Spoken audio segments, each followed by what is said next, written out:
Ladies and gentlemen, welcome to Casting the Spotlight, episode number 242. And we come back with another solo. So, of course, tonight means another edition of This or That, a movie review, an exchangement of two new films, Yes. and some good, the bad, the shits. Got it all lined up. All of it Already. lined up. Yeah. All of it ready. All of it fucking orderly listed. That's how it goes with the solos. Yeah. It's kind of nice sometimes, though. Yeah, it's to flowy. have it. It's flowy, and then we get into our shit, and we start, You know how it's gonna go until we go off on a tangent Oh, yeah. way away from how it was supposed to go. This or that's are really fun though to go that place. Like Toby always says, he's like, I always want to see like what your guys' this or that's are. Yeah, it is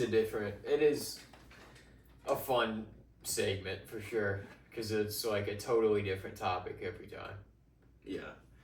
We haven't even repeated in a while, but I'm like, I feel like when new categories come to surface, then it's fun to tackle those instead of going, because like there's nothing wrong with a lot of the ones that we've done, but we've definitely thinned out some of the categories depending on what the amount is that they have attached to it. So it's kind of also nice to take breaks from those. Yeah. So that we don't run them dry or anything, you know what I mean, and can kind of get into new stuff too. But tonight, our category is wrestling personalities. So this is basically, it could be anything from referees, ring announcers, commentators, managers, general managers, anybody that basically was an on-air screen character, I guess, to a degree. That isn't a wrestling. Competing in the ring. Yeah, not all the non-wrestling personalities. So for you, I've got as your main tonight. I don't entirely know your opinion of him. I know you probably respect him and what he did for the business and for a lot of the guys and stuff like that. But ranking him against everybody else, I was kind of curious. So I'm like, I think I'm gonna make him your main. And that man is going to be Bobby the Brain Heenan. Okay. A classic. Yep, exactly. It honestly came down to two pretty classics from me, to you on here, that I was just debating between. And he's the one that won out. Because I'm like, I think his will be a little more unsure on where I think you may or may not go. But let's get into it.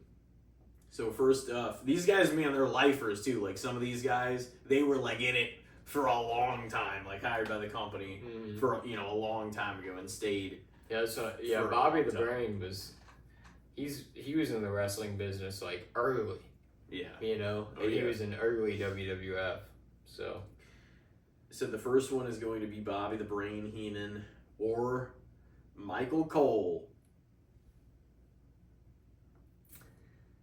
Man, it's totally different because now at this point too, Michael Cole is a fucking vet, Yeah.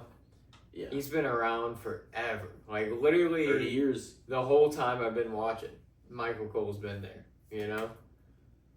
So I have a lot of respect for the guy. But also there's so many periods of time where I went through just being I hate this dude. You know what I mean? Yeah. He's still, to this day, I feel like Michael Cole, when he's on a commentary team with Corey now, that's the thing. He's with Corey Graves, and it's it almost points out Michael Cole's flaws. Because it almost just feels like he's out of touch, or it's he's getting a little slow in the game sometimes. Mm-hmm.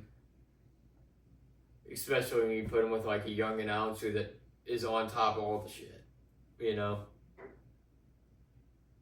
But I got a lot of respect for him. He's been around the business forever. You can literally look at what he looks like now and look at a clip of 99. Holy fuck. Yeah. Yeah,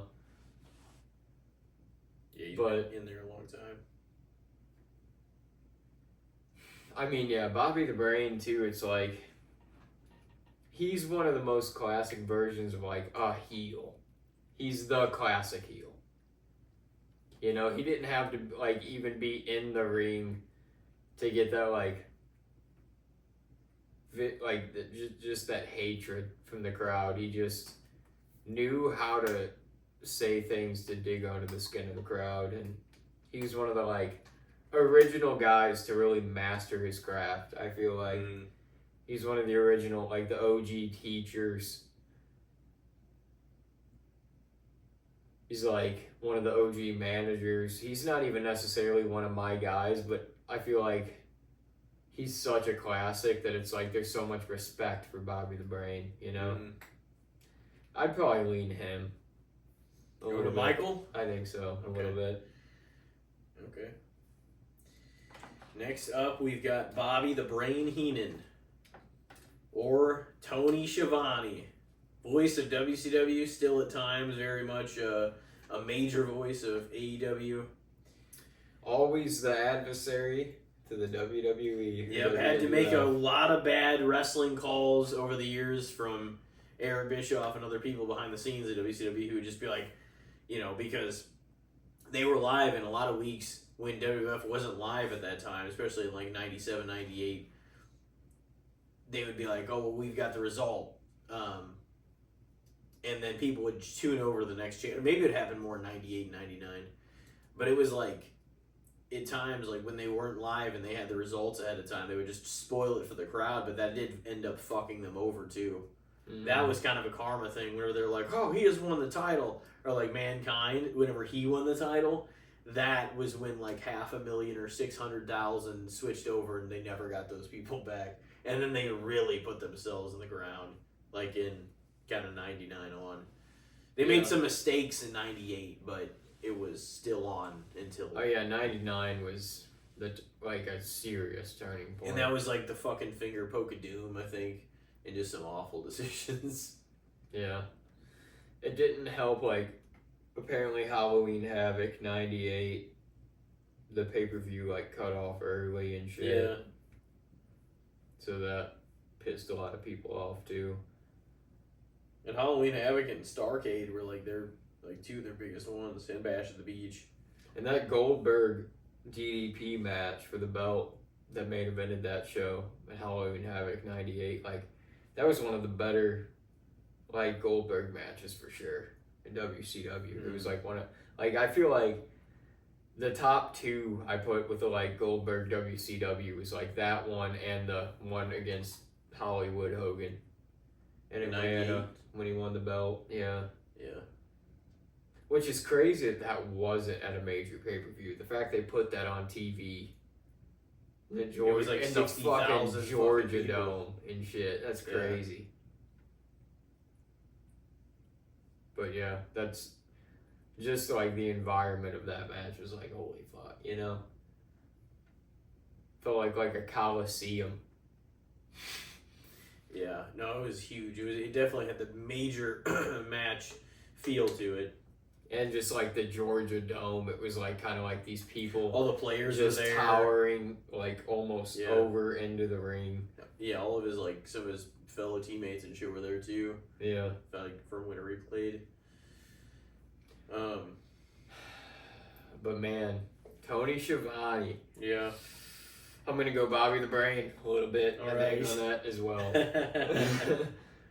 All right, next up we've got Bobby the Brain Heenan, or pull this one out of the hat, Jonathan Coachman.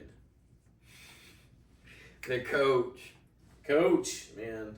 Man. The Rock, he would always make fun of him. Yeah, Coach was always the laughing stock, man. Yeah. For years, from like 04 to like 07, Coach was just like a fool. I feel like on TV. Yeah. That was his role. He made for some funny moments, but it was, you never were like, I'm a fan of this guy. You were just like, oh, this fucking silly bastard again. You know? It was never like, oh, hell yeah, it's Coach. You know? Yeah. He was the GM for a little bit. No, DX made him the laughing stock again in 2006 whenever they came back that summer and shit. Stock. The Rock would give him shit. He had that role in a lot of ways too. Yeah. And then he got the sports talk show on ESPN. Is he still got that shit? I don't know. He's doing something. The Jonathan Coachman show or some shit. Yeah, I think he's still an analyst in some sort. Yeah. So that's cool for him. Probably feels a little more respected. I'm sure he was respected behind the scenes, but his character was you're gonna be fucking slapped around. He did all of it that he was asked to do. Oh, for sure. So, I mean, I'll give him his credit there. He was the coach. I'm not even gonna say. I don't even. He was the Giovanni. He was. He got slapped around. Yeah. I fucking hate Giovanni. Who said that? Giovanni, bro. No. Who hated Giovanni? The man who was Giovanni. Yeah, I bet. Oh my god.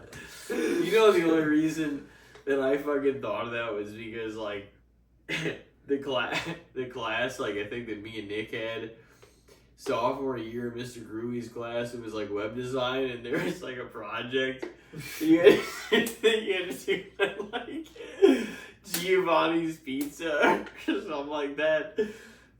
And so it's just like, I'll just use this name. And then, yeah, it was, dude, oh shoot. And it was all because of like some mispronounced names the first time he went out there. Like, and they were like, let's just make they're it. Always fucking with me. Giovanni. And let's just make it part of the character, is like what we thought. And Nick was down for it. At first, and then I think, yeah. Oh man. So Giovanni or Bobby? No. Basically the Giovanni of WWE. Coachman, yeah. Or Bobby the Brain. Oh man, Bobby the Brain is cleaning the hell up. Hire him at that one place I should have been hired at. Oh, Leo man. agrees. He knows. He's like, I know, buddy. It's tough. That's why you might have to get a job. Yeah. I tell Bojack that shit. I'm like, it's time, brother. It is. You can't just be fucking up stuff around here all day while I'm gone and expecting me to come clean it up and shit when I get home and pay all the fucking rent. Oh yeah. Oh yeah. It's ridiculous. But next up is going to be fourth here. Bobby the Brain is cleaning up 3-0 so far. We've got Bobby the Brain Heenan. He's the classic, man. He's the legend. Or we've got another legend. This is the other guy that I was like, maybe I'll make him your main. And then I was like, no, Bobby the Brain. We'll see how he does. And that man is Mean Gene Okerlund. Mean Gene. I know you love him because he was with Hogan in a fuckload of interviews and shit. I mean, he was with all the legends, no, he was, dude. He was. But him and Hogan definitely had a bond, though, too. He interviewed like Macho and Ultimate Warrior. But he was a great voice of, like, the history in, yeah. You know, WWF. He is the quintessential backstage interviewer. Like, to this day, yeah, I feel like everybody emulates him. Like there has never been another Mean Gene because he's been the best at what he's done, like, forever. Can I chime in just to make this point too? Because I didn't put him on your list. And don't get me wrong, like, talking about the best that he is, because I agree.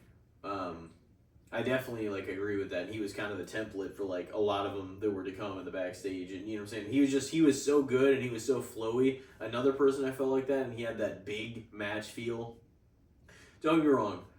I think I know where you're going here. Lillian Garcia was... She was, like, literally our great. Fucking childhood. No, she was fantastic. And I think her Samantha voice Irvin, most of the time when I think of ring announcer. Samantha Irvin was fine. She was really good too because she felt passionate. Justin Roberts was even good, but Howard Finkel. What do you think about Tony Chimmel? But Howard Finkel, nobody nobody had that big match feel the Fink, of even close. Here's the thing. This is the guy that is credited with the creation of the name WrestleMania. Howard Finkel was the first person hired by WWF when it was established in 1975. And they hired the Fink. Yeah, he's got the voice for sure. And he's like, oh my God. It's also it's just like he had that, and he even did and announced their legends when they come out for the Hall of Fame, WrestleMania. Yeah. He even did that shit for years. But a lot of the times he would come back in for like Undertaker's match, or if it was like a WrestleMania or something. But he did them all for like the beginning and even before they had WrestleManias until like into the 2000s and, comebacks in the 2010s. I'm sure he did it for as long as he could do it. Is he still with us or no? I don't remember. I should remember. I can't remember either. I'm going to look it up. But anyway, I don't know if you want to say anything about Howard. The Fink. Yeah. I mean, he was definitely like... He was my favorite. He almost feels Love like Lillian, the though. classic. He still had a stage voice. You know what I mean? He really brought a different presence to his ring announcing voice. He passed during COVID, April 16th, 2020. But yeah, he was definitely a legendary classic voice. Loved him. Best of all time ring announcer, I think. I mean, yeah, he's such the a classic voice. A feel, like a big voice. Match feel to everything that he would announce. Like the legend. The following contest. Yeah. It's just... I mean, I love Lillian too, just because, when I think of, a ring announcer announcing a match, I think of her voice just because she's who I heard the most for the longest time. And she's back again, she's doing it again now, so it's like she's in my fresh mind, but she was also, most all of growing up mine as well, so... But yeah, Finkel's at least she was legendary. She was ring live. Announcer. She was, I was gonna say she was for whenever we were watching more live, I would say. But even the Fink did it pretty long time. But she came in 2000 or 2001 or something, and then she was there for a long time. Definitely through the rest of that era, Ruthless Aggression and beyond. Mm-hmm. Into the 2010s. But yeah, I love the Fink, man. I was thinking about putting him on the list, but I left him off. But Mean Gene is the topic, right? Yeah. You know what's funny is we got a guy on our route, my route at work. This dude looks like him, dude. He's got the hair that's receding around the top, but he's got it all around the side. It's all brown, and he's got the thick mustache. And he's an older, but he's a chipper guy. He's out there doing his gardening and shit all the time. He doesn't miss a day, dude. Trash, yard waste, recycle. He's got to shit out for all of it every day, and he's out there all the time. As soon as he sees us pull up, he's putting his house slippers on. He's coming out to get his can and shit. He's always smiling and waving. And I'm this. I call him Mean Gene all the time now. I'm oh, there's Mean Gene. He just looks like him. No, I don't even think that's his name. He just looks exactly like him. And that's who I think of every time I see the guy. From the first day I saw him, I'm holy shit, that's Mean Gene, man. Ooh, that's a tougher one, though. But I think I'm actually going to lean a little bit in favor of Mean Gene on that one. I just feel one. He's, there's also just so many classic, legendary moments and segments kind of with him. Whether he's just in the background or, a part of it. He's been involved with every legend. Yeah. Oh, yeah. No, he definitely was. But he was iconic, and he was there for WWF, WWE, or WCW. He did so. I mean, he came back for WWE. And some of the shit he did when he was an older man later on. Yeah. Remember that Legends House shit? He fucking made me laugh, dude. Sometimes. Whenever they first launched the network. Yeah. Yeah. Even like before that, when you have backstage segments sometimes and stuff like that. I he love was just, whenever like, a funny dude. Mania would just turn into a fucking clown show in the back, and then like it would always end with Ron Simmons coming in saying "damn." That was a great era. It was so much fun. So you said in favor of Mean Gene, so it is currently 3-1 Bobby Heenan. Next up is Bobby the Brain Heenan, or another man that's been a part of a lot of promotions, managed a lot of people. I would love to say he's one of your faves, but that's mainly because I'd be sarcastic and I have a good time being so. So it's going to be Bobby the Brain or Jim Cornette. I don't dislike Cornette necessarily either. Like, he pisses me off sometimes, but I'm also entertained by him. Like, I listen to his podcast some. Yeah. Like, occasionally I'll pop it on just if I'm like, if there's a certain thing that's like, if there's a certain thing that blows up in wrestling, or there's something that I'm like, oh boy, I'll pop on his podcast just because I'm like, it's kind of funny to hear just this old guy yell at the clouds sometimes. You know what I mean? Just because it's like, it's almost self-aware to the point where he's like, he's just bitching. You know what I mean? Yeah. And it's kind of fun. His fans want that sometimes, though. They Yeah. just, so he gives them that. So some of it's, I feel like, a little built in. That's what I mean. I feel like it's a little self-aware. Yeah. But it's also the fact that it's only self-aware now because it's built on the fact that that's what he is. That's what it's built on. Mm-hmm. He is that guy that did that. I mean, he made death threats to people and shit. Yeah. So, you know, I mean, he just seems like really kind of goofy, serious about his wrestling nerd a little bit. He's seen a lot of shit.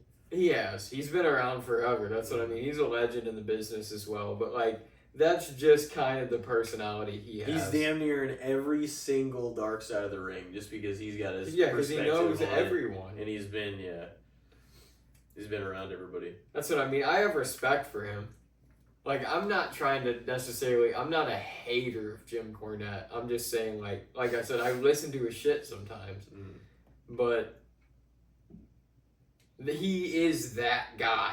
You know what I mean? If there's any of the, like, legends in the business that talk about it, he's the guy that's like, this is the nerd at the Comic-Con. It's like, no, that's not right. Well, that's Jim Cornette, but he's just the dude that is on the inside of the business. He gives everybody, like, their own little fucking goofy nickname, too, if he doesn't like him or doesn't. Yeah. He'll say it wrong or say it Or in just, a really like, give shitty him way. literally a nickname, like a kind of condescending nickname. I think he called, like, Kenny Omega Twinkle Toes or something like that. He doesn't like anybody Meltzer likes. Well, a lot of people shit on Meltzer. A lot of those guys have that in common. Yeah. Bischoff and That's the thing, though, is Russo. Meltzer's still, like, he's the voice when it comes... If there's any star rating or match rating that people look to, it's his. And I don't necessarily agree with that either. I think everybody can assess... Because it's entertainment at the end of the day, and they're putting on a match, so it's like... Dave Meltzer's. Yeah. So it's like, at the end of the day, it's your perspective on how you viewed that piece of entertainment, that match that they put together and put on, and how you viewed it. But people are still like, oh, of course he shit on this one, or oh, he gave this one to this. It's like, I mean, even me now, I have a blog. I even have a match rating at this point. So many people put out match ratings that it's like, it's just your opinion, bro. It doesn't matter. It's his opinion isn't the voice of God. It's just because he's been in wrestling journalism for fucking 45, 50 years. Yeah. So it's like, he's been in it the longest and he's been doing this shit forever. So people are kind of like, they look to his shit, you know? Yeah. he got in the game the earliest. That's kind of what it boils down to. Yeah, I think he was like super young when he did. I don't hate him He's not for it. even like over. I don't think he's older than some of these people, but he has been in it. He's been writing about it for a long time. But he may have even gotten in it before his 20s. That's the thing. Is it's like I'm not even sure. these people took him seriously. It's like, bro, he was probably writing this shit when he was 19. Some of this early But stuff. he's just also got some asswipe opinions, dude. And it's just like sometimes it's everything the Young Bucks But that's the and Kenny thing. Omega It's gets his 7 fucking fucking stars. opinion. Yeah. And that's fine. But people shouldn't be like, oh, well, he said this, so that means that. It don't mean shit. No. It's an opinion. Yeah. No, it's fun to give those opinions, but it's so annoying whenever it's looked at like it's supposed to be gospel. But anyway, what were we on? I don't remember. Because we can go down that Jim rabbit hole. Cornette. We can Jim go down that Cornette. rabbit hole for fucking ever. I think I'd probably lean a little bit in favor of Bobby the Brain still. Okay. But I do 4-1. not mind Cornette. Do you want to know who's next? Yep. It's going to be Bobby the Brain Heenan. Or the man on your shirt, Paul Mr. Bearer.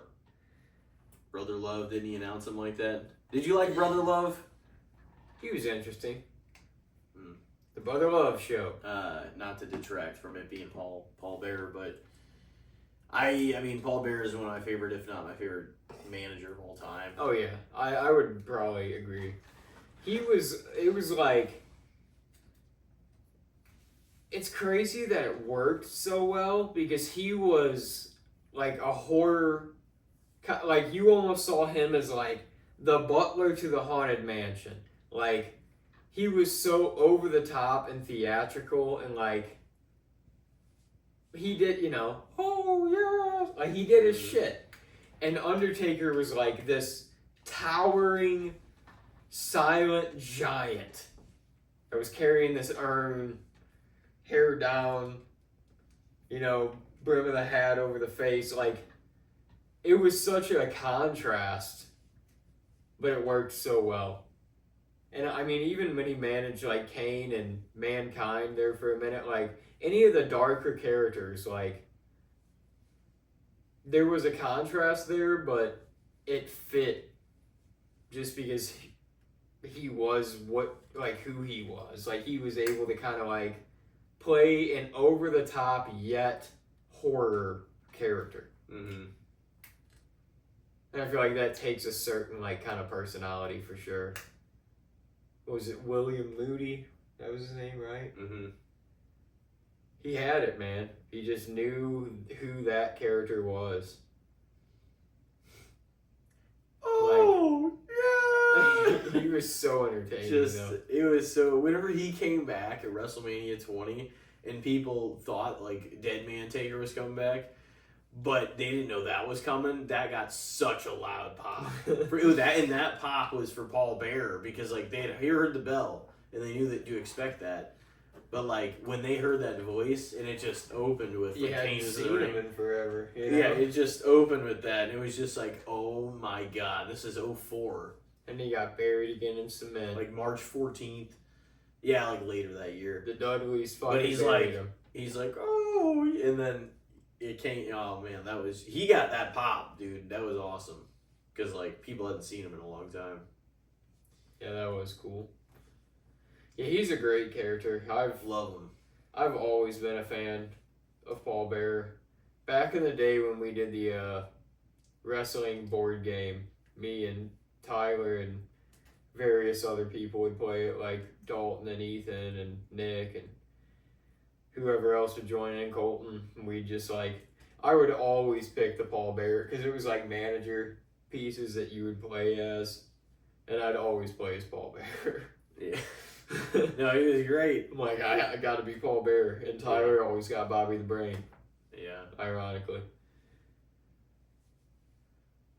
But yeah, I'm gonna go Paul Bearer. He's my dude. I figured. Me too, though. Dude, and there's a big argument to be made too. It's like the Kane Undertaker story like one of the big reasons it worked was because Paul Bearer sold it so fucking well. Yeah. You know what I mean, he told the story. I mean, he was the centerpiece of that too, and that was like one of that's one of the greatest stories ever. Yeah, told that was in one of ever. WWE's like best theatrical stories of all time. You know, it was like because it was wrestling. It led to a match at the end of the day, but it was all about theatrics and story.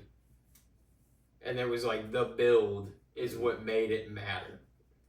And it was like that story was like so over the top. Like if you really think about it outside of wrestling, it's like, oh, they're gonna fight in a ring now because this guy burnt down his fucking family's home and he thought he killed everyone. Oh yeah. And the fucking brother didn't die and now he's back to get vengeance, but he's all fucking burnt up.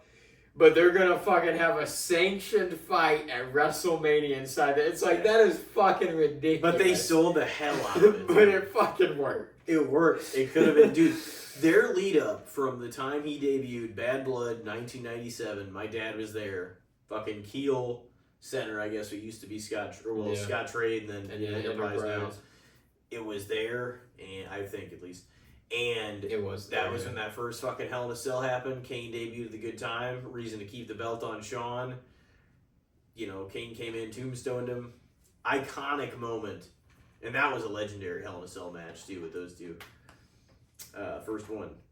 But that story from that time on, and even the weeks before that, whenever he would allude to Kane, Kane is alive! That shit... Dude, like, he just sold the fuck out of that story. And, like, the whole build-up from that fall, 1997, through, or really that summer and fall, through WrestleMania, and, like, when he actually came out. Like, that was one of the best, like, still to this day, one of the best video packages of all time. Like, leading into him and Kane at Mania 14. Yeah, it was unreal. That was a good one. And that Mania was great, too. Of course, Stone Cold and Shawn, the passing of the torch kind of moment. Even though it was like a little disgruntled, all the emotion. Oh, Shawn was pissed that day. You could see he's like slamming, he knocked the doors open and shit. But it was Steve's time, and everybody knew that. Never gonna fail to get my point in about Stone Cold if I can find a good chance. But it's like you can say it's passing the torch, but like at the same time, it was not like, and I love Shawn, but it was not like he was at the top at all. He had like length of time. No. He had like a few years that he really kind of was. But other than that, and I like even way after that, he put on. Shit. Bless you. Thanks. Some of the best matches on the fucking card. Like no, for sure after that. Point, no, and that was probably the wrong way to phrase that too. But in the sense of him being the top guy, everybody knew that he was going to go away after that casket match, Royal Rumble '98 with Taker, where he got flipped over the. And he did for years. Yeah, and then and then he came back as like the commissioner and stuff like that in '99 and maybe a few times in '98. I don't know, but yeah, I think. Anyway, we got into Shawn on that one. We were talking about Paul Bearer. So you gave it to Paulie? Yep. So speaking of Paul, 4-2, right? Yep. Yes. Mean Gene and Paul Bearer over him. Next up, we've got Bobby the Brain Heenan or Eric Bischoff.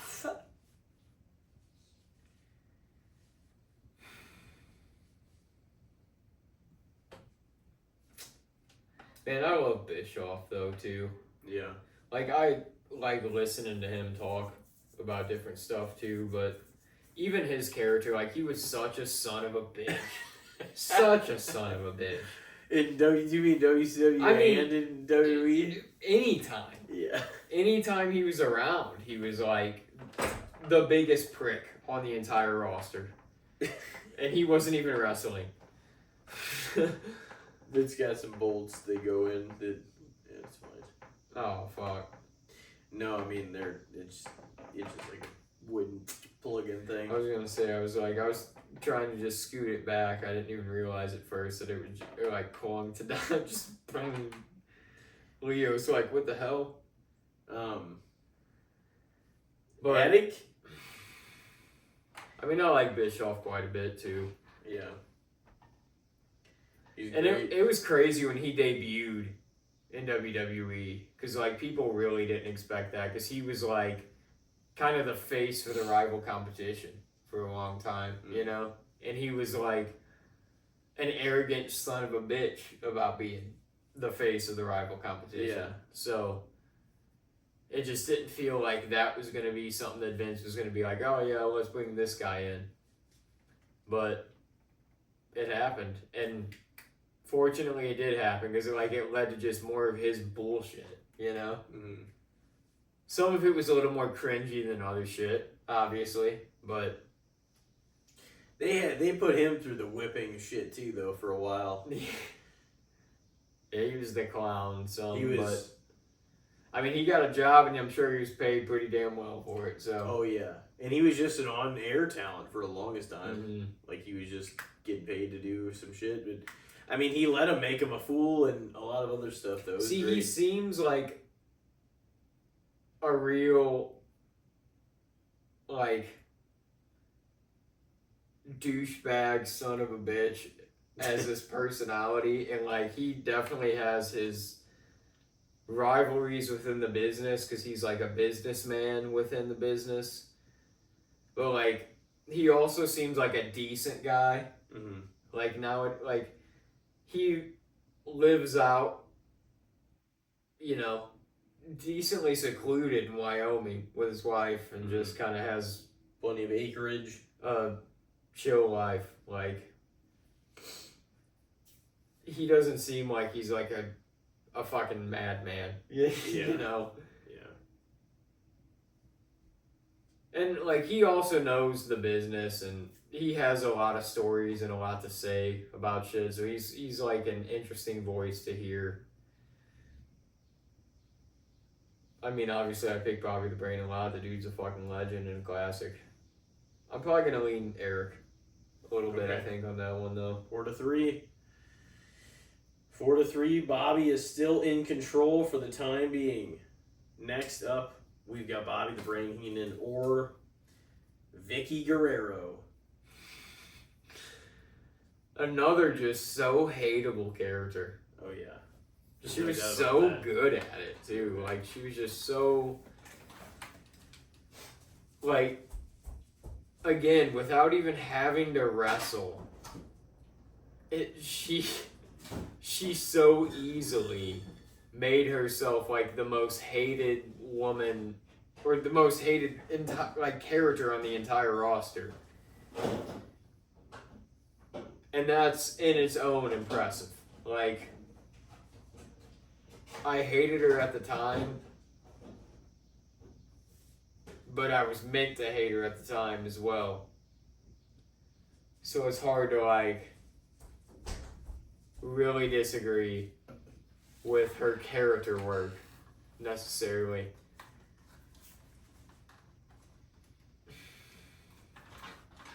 Yeah, she did a great job on, like, what her character is supposed to be. Like, supposed to piss people off and do heelish things. And, like, all her shit with Edge was honestly great. Like, that shit was legendary. Yeah. Edge just was a motherfucker, but it was like, that with his character fit so well. Just, like, doing that storyline. It was like, this is definitely something you should do. It just fit what his character was at that time, especially. And he, like, found ways to just hold on to the belt and not have to defend it against people he didn't want to. Oh, yeah. Dude, Edge's champ in, like, 06 was such a son of a bitch. Yeah, and I mean, even, like, that time when it was with Vicky, like, 07, 08, that shit was just... Oh, yeah. Heel Edge was fantastic. Yeah. I'd probably give that one to Bobby the Brain a little bit, but I do have a lot of respect for Vicky, like from a modern a modern lens, how I can look at it now as an adult and like seeing the character of who she was and like just her character work, man. Yeah. No, she was great. She definitely was at the was Ric Flair able to roast. fucking work it.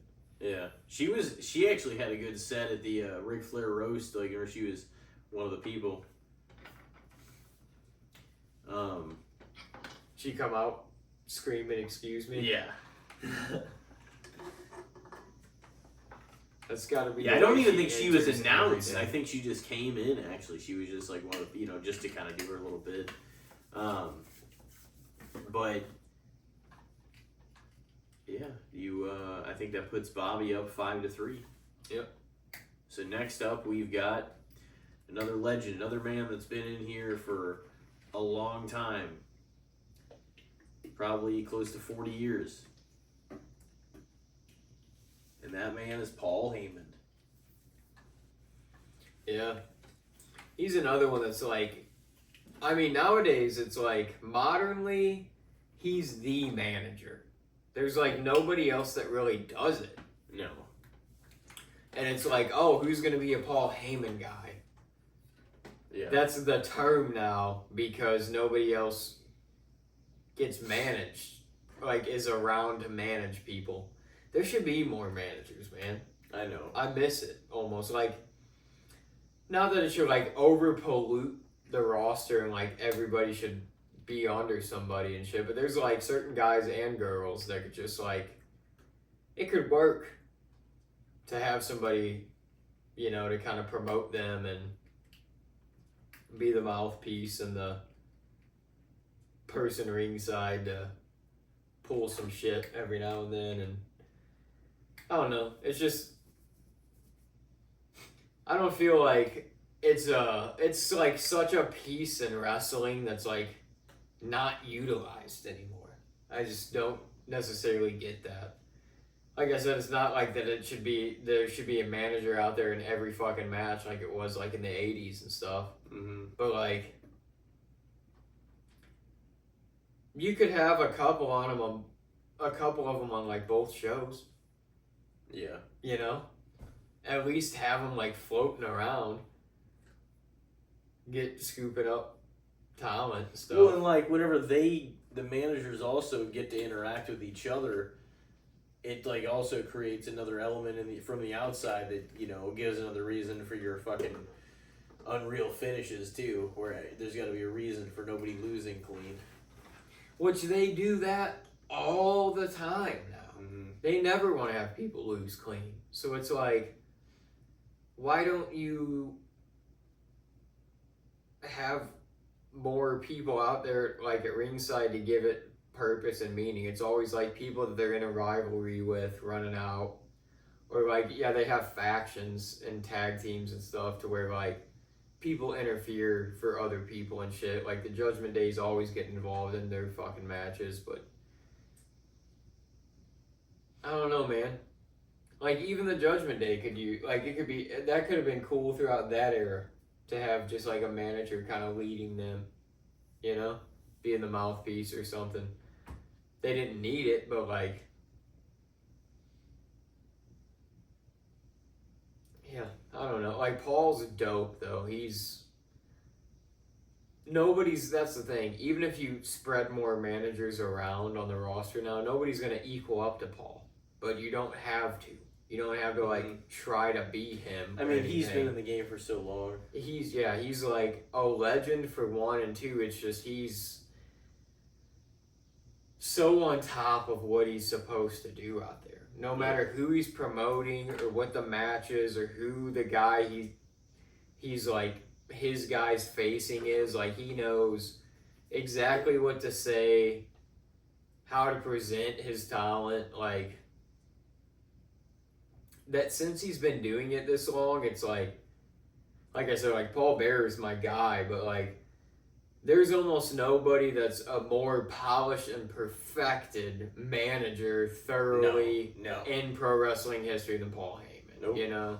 Just because he's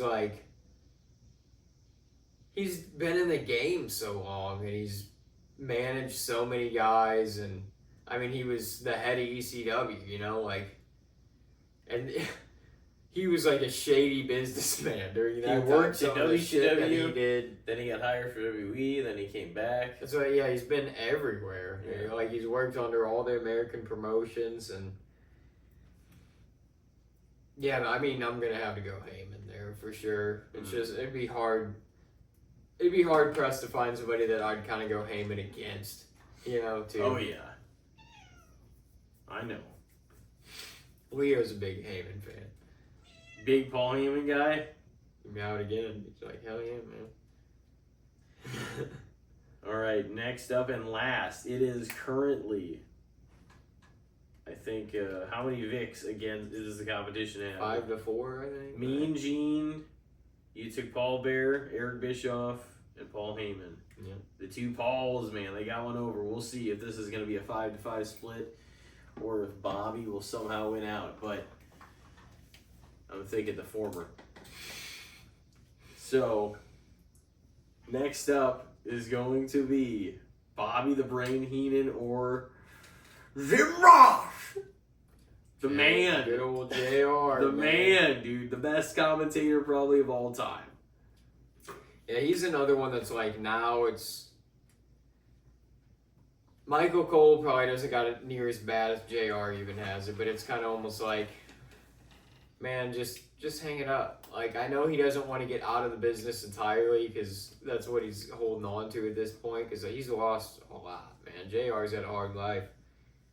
He's beat cancer and he lost his wife and he's seen a lot, man. And he's been in the business for fucking 40 plus years. He's another guy that's like a fucking legend in the business. He's been around forever. And he's still working in Been AEW. in so many promotions, and that's what I mean. It's like, at this point, it's like, hang it up. You don't got to be out there announcing anymore. It's like, he just feels kind of slowed down. Like, he's not with it the way that JR was with it. He's not the same good old JR. It's like, you can still, like, I get that you still want to be a part of the wrestling business, and you should be. You should still be around. Do backstage shit. Be around. Mm-hmm. You know? It's just sad, though, because you don't want to see that happen to, like, legends like that you're, but it happens to a lot of people. Yeah. I mean, You don't want to see and that it's be cool. less, like, It's cool to themselves. see him come out and be like, "Oh, it's JR again," but like pop him in for a big main event match, or pop in for a main event on Dynamite. Oh, there's a title match on Dynamite. We got JR out here with the announce team. Don't make it just like him with another guy. Make him a special guest, attraction guy, and have him pop in every now and then. For, like, a match or something. Yeah. Yeah. And other than that, yeah, have him hang out backstage and do shit. Whatever But I love JR, man. Like, he is the voice of so much, too. Iconic matches, dude. Hey, yeah, so many matches he called. And, like, so many hilarious moments of JR calling shit, too, where it's like... When he would turn on the talent, like, it was so funny. Yeah. He's a son of a bitch! You would always get mad at the heels and shit like that. Yeah. Or like some crazy shit would happen in like a hardcore match. You'd be like, "Oh my god, that's it! Stop the damn match!" He used to do that shit all the time. For God's sake, but somebody shot the damn man. That man has a family. And he's like, "Oh my god, that killed him!" Or he'd do this sometimes, and he'd be like, "That son of a bitch!" Yeah. He would do that shit. He'd get real pissed at a guy.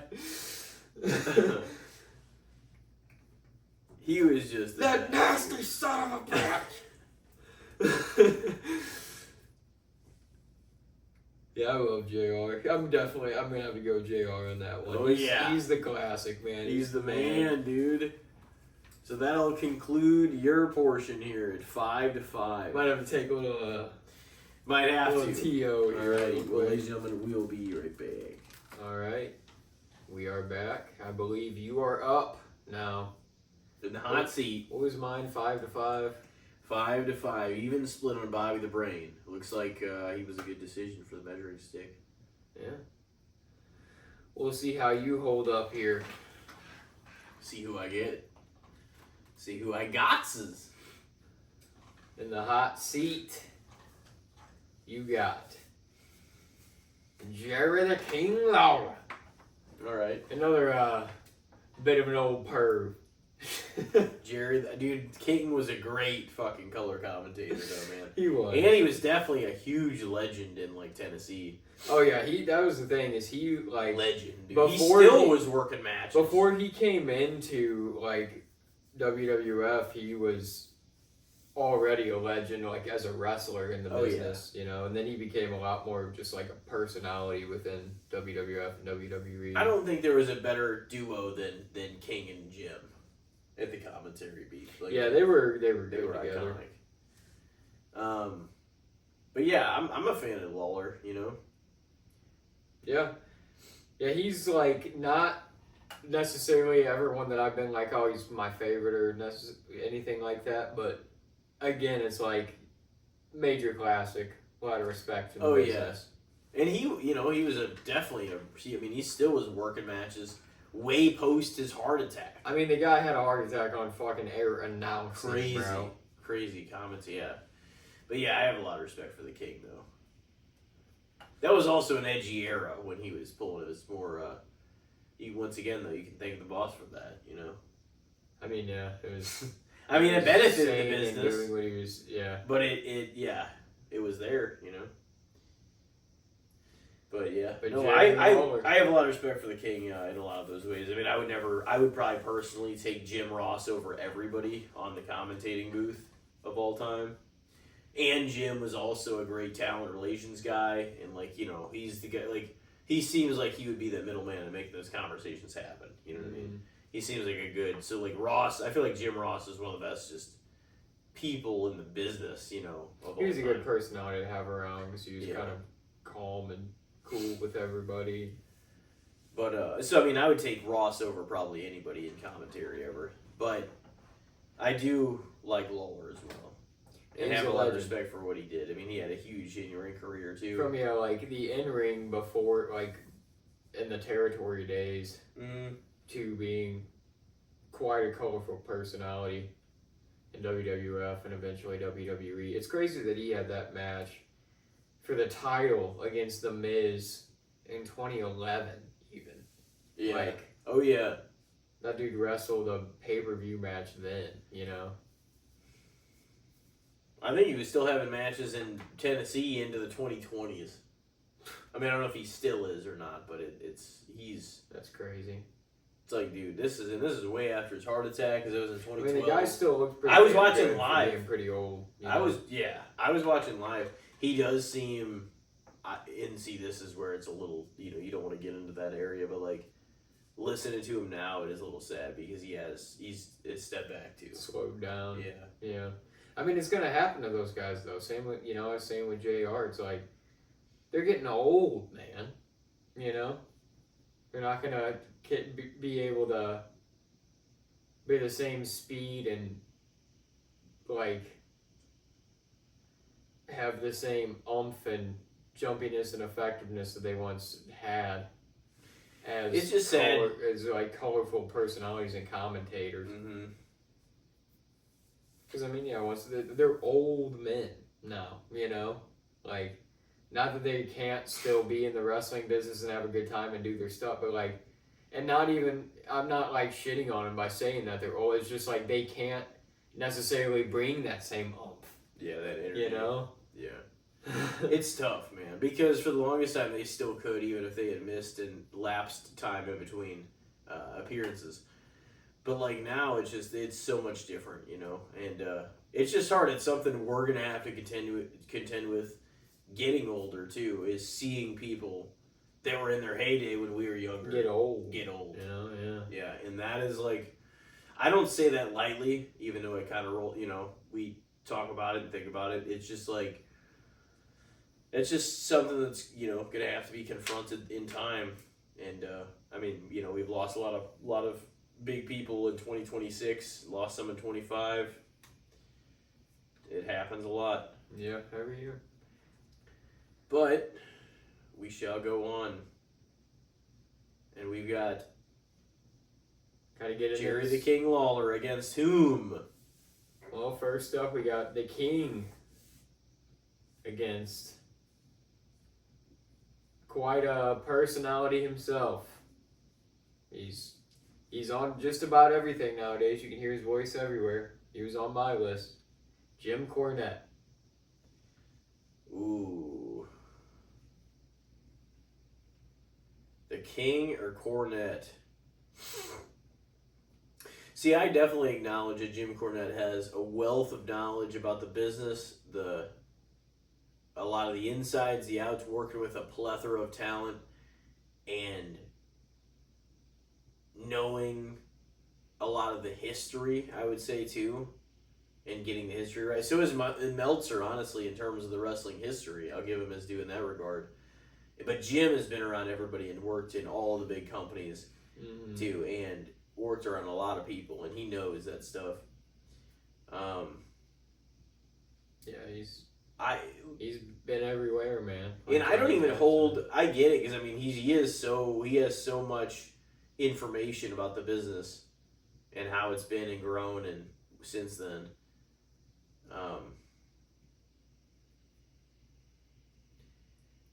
I would probably say Jerry the King Lawler by a little bit.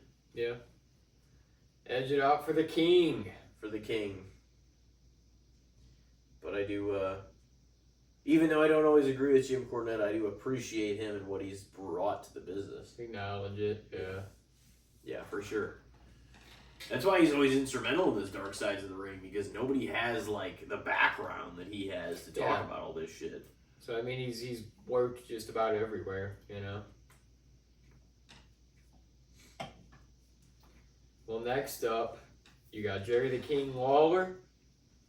But you got another legend. Sensational Sherry. Sherry Martel. I thought about adding her to my list.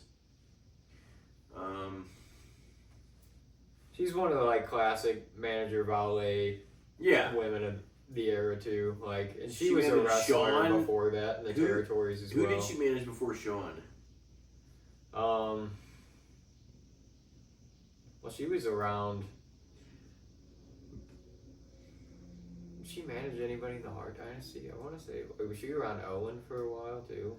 Yeah, I can't remember exactly who she, like all of who was in there. She became a great character though herself too. She was, very, very colorful personality. At least she was around enough to get her induction and everything and be kind of welcome back, and then I think she passed away only a few years after that. Yeah, she was June 15th, 2007. Yep, she got inducted the year before 49 years old. Wow, yeah, she got inducted the year before that, in 06. R.I.P. Yep. I think maybe overall I would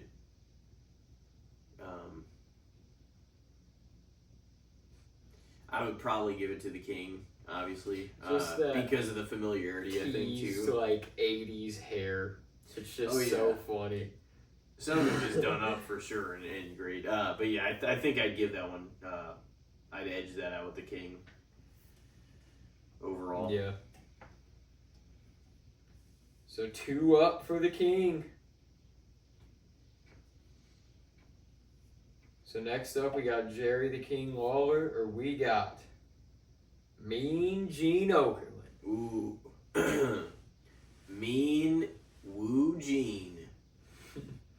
Our buddy, man. Mean Gene. He's got that nickname too because of this guy. Yeah. I mean, that's a great little nickname, tagline to your name there. It is.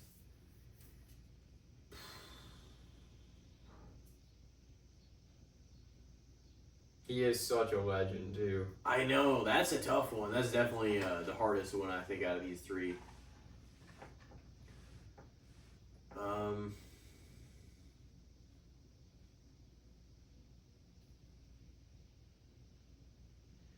Damn, yeah. I mean, I don't know. Lawler's got so much history too, and like as a wrestler in the business, as like an influence, as you know, the mind that he has, the entertainment value that he brought. It's also personal though. I know. No, I know. It's tough. But it's tough because I have a lot of respect and admiration for with Mean what Gene. they brought to, Yeah, and his influence on the era too.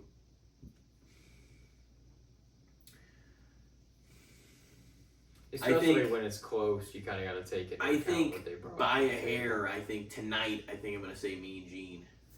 All right, but that one is close. Yeah, obviously I would take Mean Gene over Ross, but I don't think you would either. Yeah, probably not. Like, it's tough. It's nice to be able to do a category like this, though, because then you give acknowledgement and appreciation for guys you wouldn't always normally talk about outside the guys actually in the ring. Yeah. You know? I know a lot of these guys have came up before, though, and women. Yeah, but it is kind of like outside of the wrestlers, so it is people that aren't going to necessarily be talked about as much. Yeah. Like, when's the last time Tony Schiavone came up, like that kind of thing.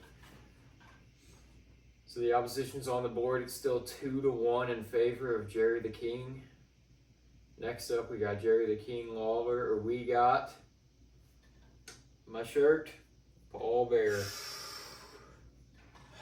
I think I'm going to have to go with Paul Bearer on that one.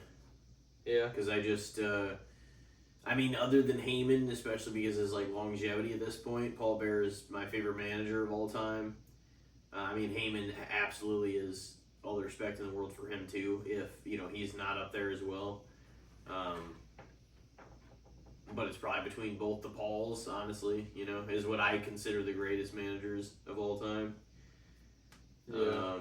Bobby the Brain was too. So. But I might feel different if I was born 10 years before I was born. You know what I mean? As Paul Bearer was a little more of our era too. That he was. So yeah, I'm gonna go in Paul Bearer. Giving favor of the Paul. Of the old Paul, man. The man. Yeah, he took the W on both our lists. Yeah. He is just such a legendary manager, though. He's the man. Such a great character and personality in wrestling. All right, so it's 2-2 now. Next up, we got Jerry the King Lawler, or we got potentially the most colorful referee of all time, Charles Robinson, Lil Nate.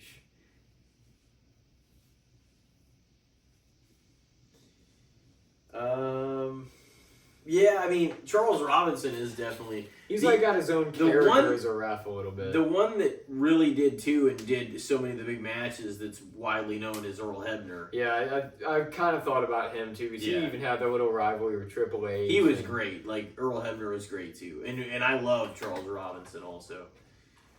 But Charles Robinson just sells moves and yeah, he does. He's 61 now too. Shit, so in a way that no other ref really does. Just the way that he kind of can take bumps and come back all fucked up and still he's great. No, he is.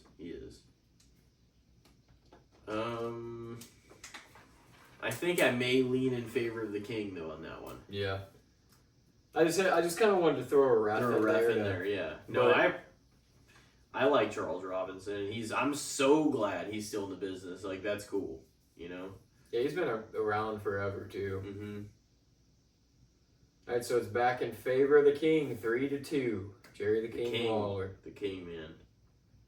Next up, we got Jerry the King Lawler, or we got the glorious, the beautiful Miss Elizabeth. Yeah, I actually had her on my list for a minute to give you, and I was just man, maybe I should make this. I was starting to structure it differently, and she didn't make the cut based on what I was thinking and who I had on my as your main, which is Bobby. I'm kind of glad that we got some different ones on. Yeah. Oh no, for sure. And that was that's a good thing too. Because I was just like, man, maybe I should include a couple of the women that were like in that. Like then there's like managers and just on air personalities like Sable was at first, or like Sunny was at first and stuff like that too. Interviewers and such. But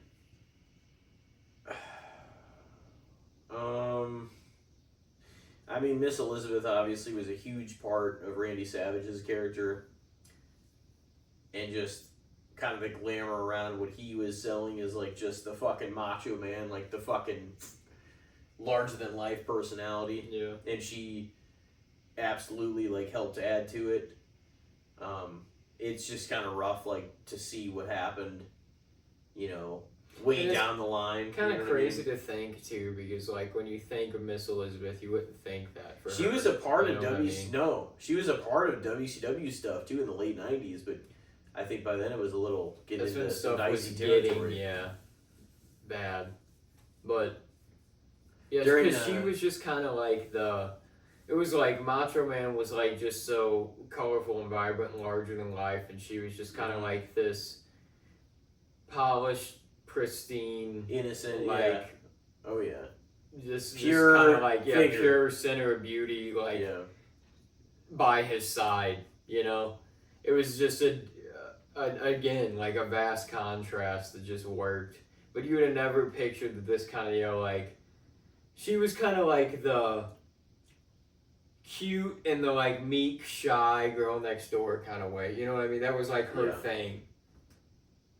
She would have never pictured like that girl would be that like her story would be a tragedy. You know what I mean? Yeah. Yeah, it's unfortunate. But she is in her own right like a legend in the business. She is like a man, like manager wise, and just being one of the breakthrough women in an era when there really wasn't any hardly around. There was a few, but she was one of those few. I would probably still say Jerry the King Lawler though on that one. Jerry. The King, man, a lot of stock in him. A lot of wrestling longevity. But that's not the only reason. Just like anything, I won't say that that's the... But it's like if you did an exceptional job, like Paul Heyman per se too, it's like who's done a fantastic job for that longevity, it's like that builds your case so much more, because then it's like, damn, he's been knocking out of the park. He's not just here and still kind of doing something, or doing something mediocre. Like he's a prominent voice and part of the company still, and really influential in the people that are coming in, Yeah. So, and seeking advice just in general. But yeah. True legend. He's up 4-2 for the King. Damn. Next up, we got Jerry the King Lawler, or we got Tony Schiavone,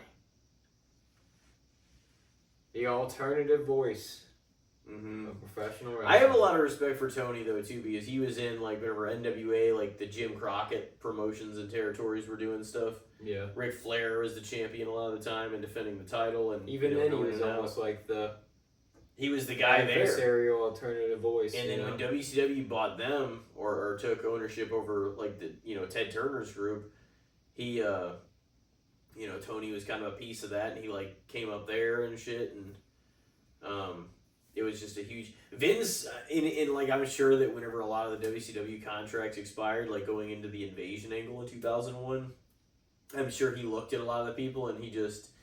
And I think I told you this before, I don't know if we were on or off air, but like Vince basically looked at it, pick up Schiavone's contract, whatever, it's not going to work. Like, he's like, I never liked his voice, pal. Like, just kind of like, but it's like, I bet not. Pissed at him. Because he's been saying all this shit the whole time. And like, honestly, I don't entirely blame Vince for that though either, because like, it's kind of, it would be very... I mean, you could put him on one of the shows or whatever. It'd be hard to hear him though when you heard him talking shit on you for years. But likewise, he did bring in Bischoff, but Bischoff, he figured he could draw money with that, bringing him in as a Yeah. a character. But it was like hearing Tony was like that was just he was the voice of the Yeah. competition and always. he was fed a tremendously big part of the lines that were supposed to get under his skin. Vince's like, Yeah. and it wasn't just Tony. It was just, hey, say this, spoil this match, do this, and he had to do it. Yeah. So it's like it's pretty unfortunate side of it. That being said, I think because I'm a little more centrally connected to King, I think I'm gonna go with King over Shivani, by a little bit. But I do appreciate, acknowledge, and respect everything Tony has brought to the business because I do think he's saying contributed a I'm huge taking part a big too. old fat poop on WCW. No, I love WCW, but But yeah, I definitely understand that because I'd probably lean the same way. It is like Shivani's. There's a lot of respect for him in the business, but he was never Vince. He was never under that umbrella, really. Yeah, he's always been kind of an alternative voice. He's for that probably reason. the most iconic voice that never was under that umbrella, like of WFE. He's the Sting of announcing. Yeah. So. Yeah, pretty much though. All right, so that puts Jerry up 5-2. Pretty good. It's not gonna be all that easy heading out here, so we'll see how we do. All right. Next up, we got Jerry the King Lawler, or we got brought him up for a minute earlier. Sung his praises. Howard Finkel.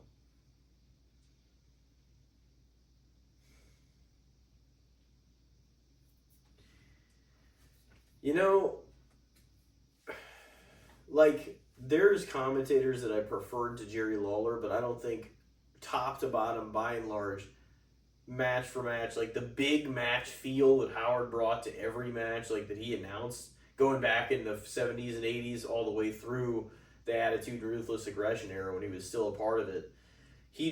Nobody ever felt like they announced just more iconic matches with a more iconic voice and making it feel like it was the biggest fucking thing that he did. You know what I mean? And because he kind of maybe more, and King even playing the heel commentator and being a son of a bitch, like I loved that stuff too. But it was like, as great as Lawler was, he was a wrestler too, so he has a lot really going for him, but I don't know. Part of me is like, I just don't think there's ever been an announcer that's,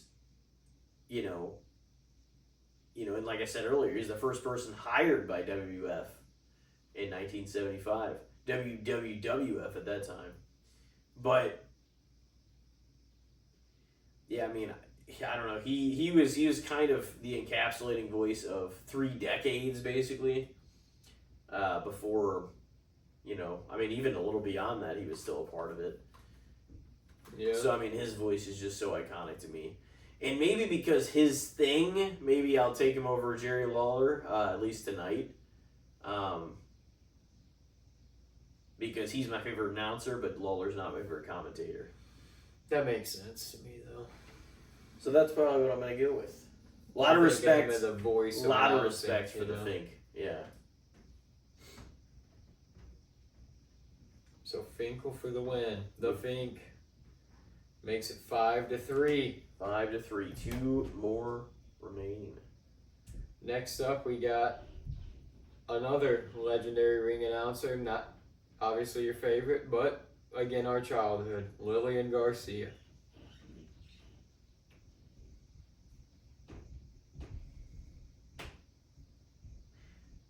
It is crazy when you think about the fact that she's been in the business over 20 years at this point, too. Like, she's been around for a long time. Oh, yeah. She well left more than and came back. And 25 plus, probably. She left for a minute and tried to do, I don't even know. She did some, Was she singing She did some, Latin pop album or something. And then she, came back. But... she definitely has a great presence and voice for it too. No, she does, and she did a fantastic job too as the ring announcer. I think of her voice a lot when I think of you just hear it, through so many matches through the like Ruthless Aggression era and stuff. When you go back and watch stuff, she's just tied to so much too. You know who I saw when I was looking through like a lot of the personalities over the years that were non-wrestling is like Mike Adamle, and I was like, God damn, he's not even worthy of putting on this list. I'm like, I can't. He would like fuck names up, and like then they kind of made it almost part of his character. I saw one list on here that was like best and worst, like 15 different, like 8 of the best and like 7 of the worst personalities that were non-wrestling, and like one of the worst is like the anonymous GM ankle and all that. That shouldn't even be a character. That shouldn't count as a character. The fuck. They also destroyed the Gobbledygooker, and the Gobbledygooker was fucking sick. I forget also, like, they put over, obviously, The Brain, Paul Bearer, Paul Heyman. I don't remember everybody that was on the list, but yeah, I mean, it was interesting to look at. But what were we on? Who was this? Lillian Garcia. Oh man,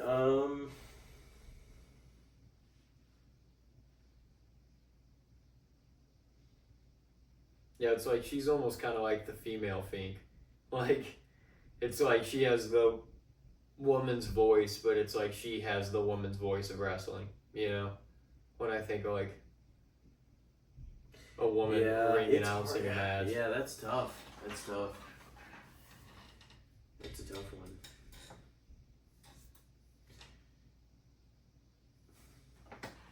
Lillian Garcia, Jerry the King Lawler. Never something that thought about comparing. You'd think about. Yeah, it is a bit of a strange one to have to try to put up against one another. I know. Maybe tonight by hair I may go with Lillian, but that one is honestly that one is so back and forth. I don't know. She pulled out the dub. It's tough. Yeah, it's very, very tough on that one. That makes it 5-4. We got a chance to tie both lists tonight. Last but not least, and I think there's probably a pretty good chance we're going to tie these lists. We got Jerry the King Lawler, or we got My Name Is Paul Heyman. Oh, shit.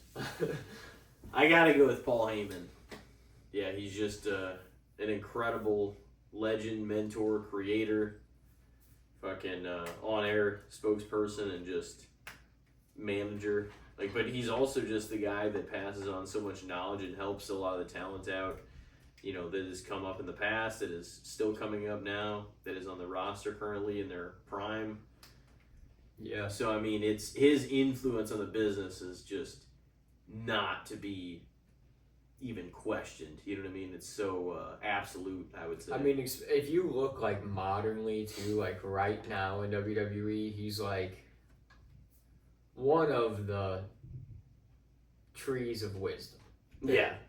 Like for for sure one of the like the pieces of knowledge that people go to, I'm sure, because he's been around so long, and he just has such a brain for the business side of it, like knowing what works and what doesn't, and he can get guys over, Oh yeah. No, I'm still waiting on the day for a Paul Heyman girl. I don't really know, like, I'm trying to think who would fit best with him now, but like I think that it's about time, because the women's roster is just like stacked now too, that you could definitely work it. Give him like a guy and a girl. I mean, I can see him doing stuff with like Royce Keys or Oba Femi at one point. Well, it almost feels like, because they're doing this thing now where like Braun Breaker is confronting Oba a little bit. Like he's kind of pissed that he's like, I'm fucking slumming around out here. This is horse shit. I was supposed to be the face. And it's cool they're working that into the story, that like he just stared Oba Femi down when he came out for a match after Oba's like promo, one one week, and the next week after his match, Oba came out, and Braun didn't even like move from the ring at all. He was just like, "Come on, get in here." And he's been like confronting Paul backstage and like asking even Byron when he's like doing backstage like interviewing or like Kathy Kelly and stuff. He's like, "Let me ask you, do you think Oba Femi's the future of this company?" He's just like, it's like in his fucking head now. Yeah. So I like that they're working that shit into the story. I almost feel like Braun is gonna leave the Vision and go back to Paul. It just feels like he needs to be a Paul Heyman guy. He should, yeah. It does, and he's a Steiner, man. It should feel... I feel like it could be connected that way. Like, Paul Heyman being his guy would be And like the natural. Yeah, like, it would work for him to have kind of like a mouthpiece too. Mm-hmm. Not that he's like horrible on the mic or anything like that, but just to be like, he's just kind of like this insane, intense, I'm gonna eat you alive character to just kind of have. Yeah. Oh, Paul Heyman's snarky ass out there, like, oh, I'm gonna unleash this guy on you, you know. Mm. It's kind of like the shit he did with Brock, you know. Yeah, no, that's for sure. And yeah, I mean, Brock, he just feels like he could fit so well as a Paul Heyman guy, so I kind of almost feel like they should get them back together. But he needs a girl, too. Who knows? Maybe he will. I don't know. I hope that Paul Heyman wants to stick around for a while longer, too, because he's still such a great asset to the company, and, like, he's still helping so many people out. So I'm glad to see that he's still there. He's been in the business for, like, 35, 40 years. Yeah. And I'm glad he's still at the top of his game. I know, he's still like sharp and witty and with it, fully. And he's getting to be an older guy too at this point. Yeah, he's fantastic. He's great at what he does. So yeah, I would definitely take Paul on that one. The Heyman guy. So both lists. 5 a 5-5. 5-5 splits. Well, that was definitely tight knit there. The closest one you gave me, though, was Lillian and the King. No doubt about it. Yeah. For me. All right. Well, we will come back in with some movie reviews, some exchanges of the next films to be had, and some good, the bad, and the shits.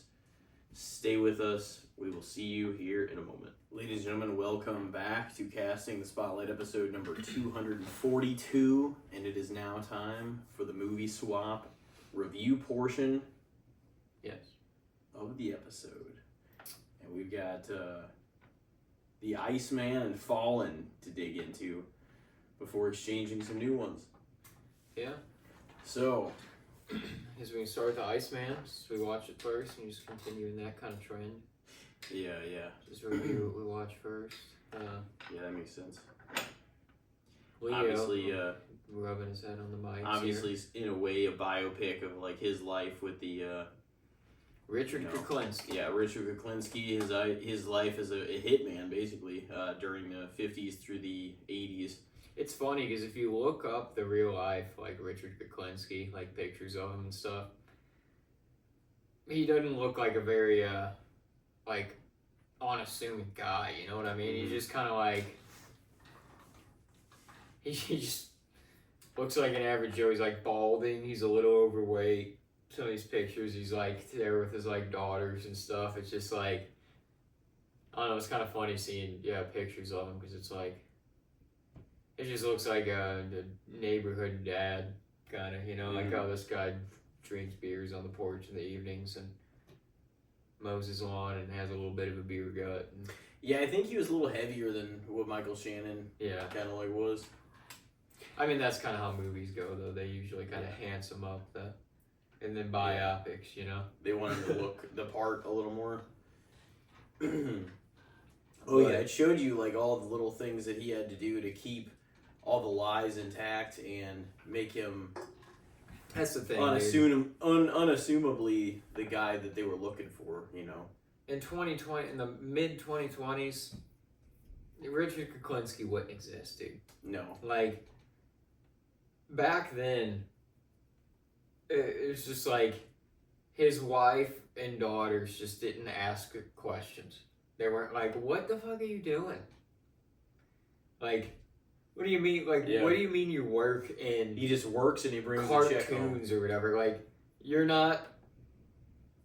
Like, you're here for days at a time, and then you're like gone for a couple days, or you leave like in the middle of the night, or like it's just the shit that like the jobs he takes and the stuff he does. Like, it never would line up to anything that would be a practical job.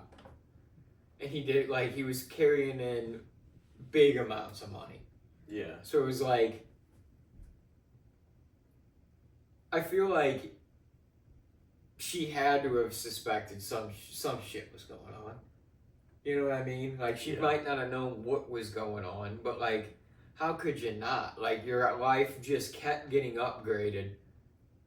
But he was clearly like doing some sketchy shit, because just the hours he would be leaving and doing shit, and like when he'd be home, and just shit just didn't make sense sometimes. You had random people showing up at the house that he'd be like, "Oh, I gotta go outside."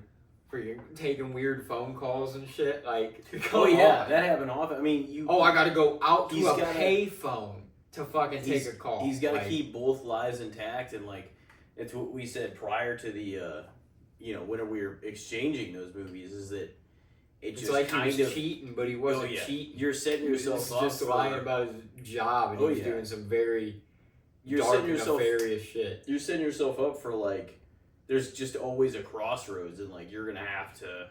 There's almost no way to get out of it whenever you get in deep with the wrong people like that. And he had a boss that didn't want him to do jobs for anybody but him, and that was gonna sooner or later catch up with you, if not with everybody at the same time. Like when it finally all came, like the walls came crashing down on him.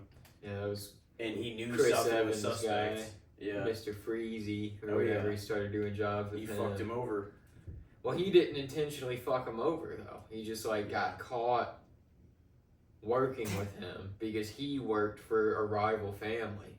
Mr. Freezy, like, did jobs for that other family or whatever. So, like, word got back to him somehow when he got back in the game. And then, like, Kuklinski's just like, "You fucked me over." Like, killed. That's when he was just on a spree of, like, "I'll kill everyone." Yeah, which there's gonna be no way out of. Yeah, I mean, he was definitely like, I mean, the title fit. That's what was funny though about the Iceman, is like that persona and like who he was is like, the guy didn't give a fuck. Gun right in his face, he didn't even flinch. Yeah, he didn't flinch when he was almost killed, but he didn't flinch to just kill. He didn't give a fuck. No. It was a job. "Oh, you want me to go shoot this guy in the fucking face? Okay." Like, it almost is weird that somebody that is that could really, legitly have a wife and children and, like, really emotionally be tied to that and care. You know what I mean? He said at the end of the film, like, whenever they were doing that interview with him, of course, Michael Shannon as Kuklinski still. He's just like, "No, I don't care." He's like, "That's the only thing in the world that I care about." Like, and they don't. It's like he cares about them, but yeah, he's so emotionally detached from. And that's why everything it hurt him so bad, though, is like he didn't even care that he got caught and he went to prison and like he killed all these people. Like, he's like, "Yeah, I mean, that happened." But he cared that he hurt them. Yeah. Because they found out what was going on. But that was even the thing, is it's like, I don't think he necessarily felt remorse. Because he couldn't. The guy was kind of a fucking psycho. It's like, I don't think he felt remorse for hurting them. Wasn't it? I think he felt remorse because they found out the truth. Do you? You Did you see like some of the images that were like? I feel like it was kind of. It was basically like insinuated that his dad was definitely abusive towards him and stuff, and like that, because they would show like him as a kid and stuff I like definitely have. I've like heard podcasts on him before and read backstories, and his childhood was really fucked up. Like I'm pretty sure his dad was there. He was like extremely abusive to his mom and them.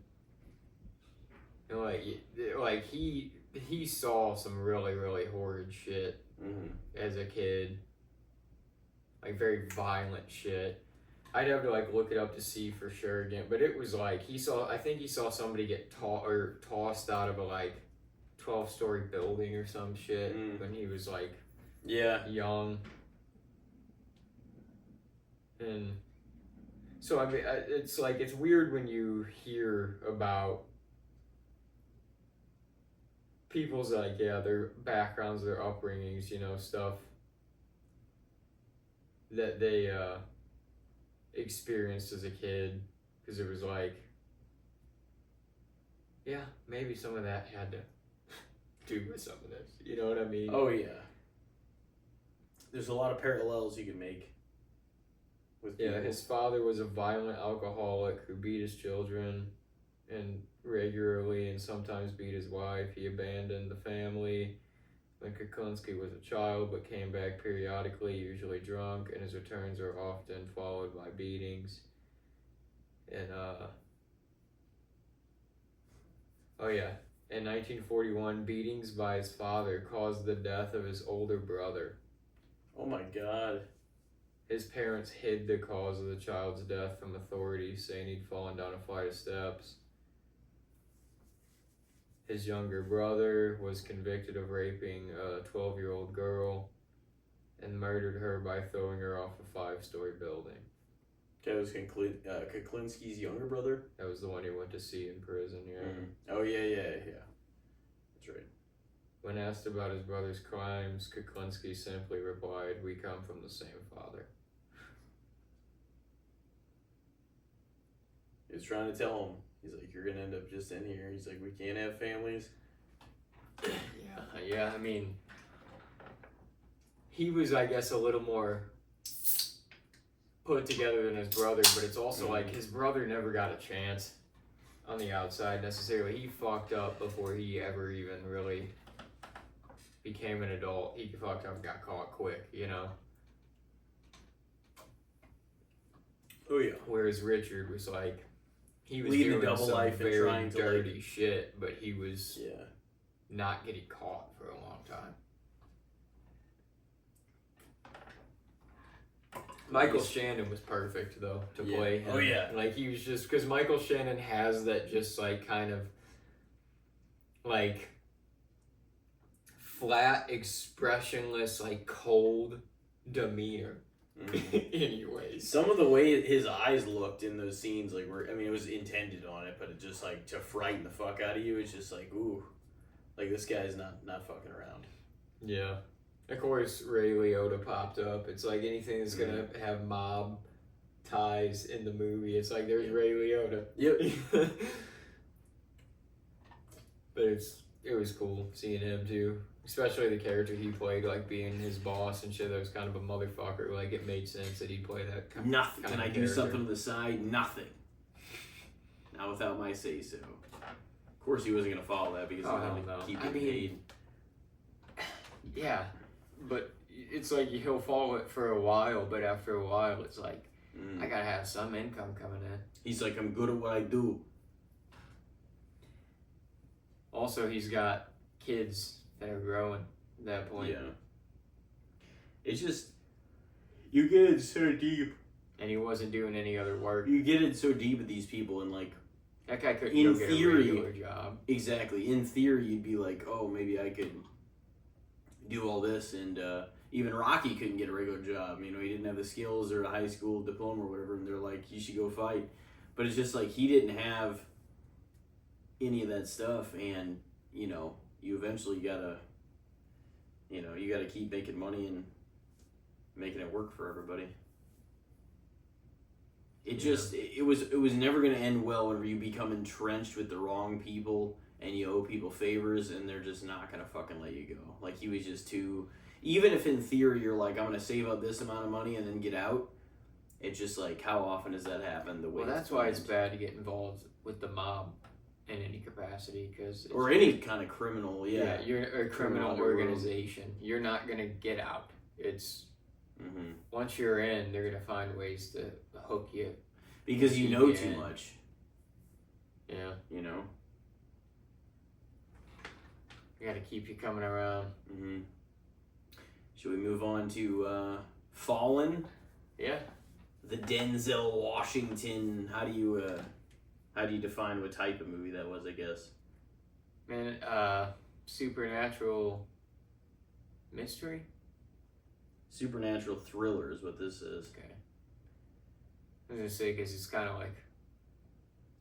I guess it's not necessarily it is sort of a mystery though, because he's figuring out clues along the way of what this demon is.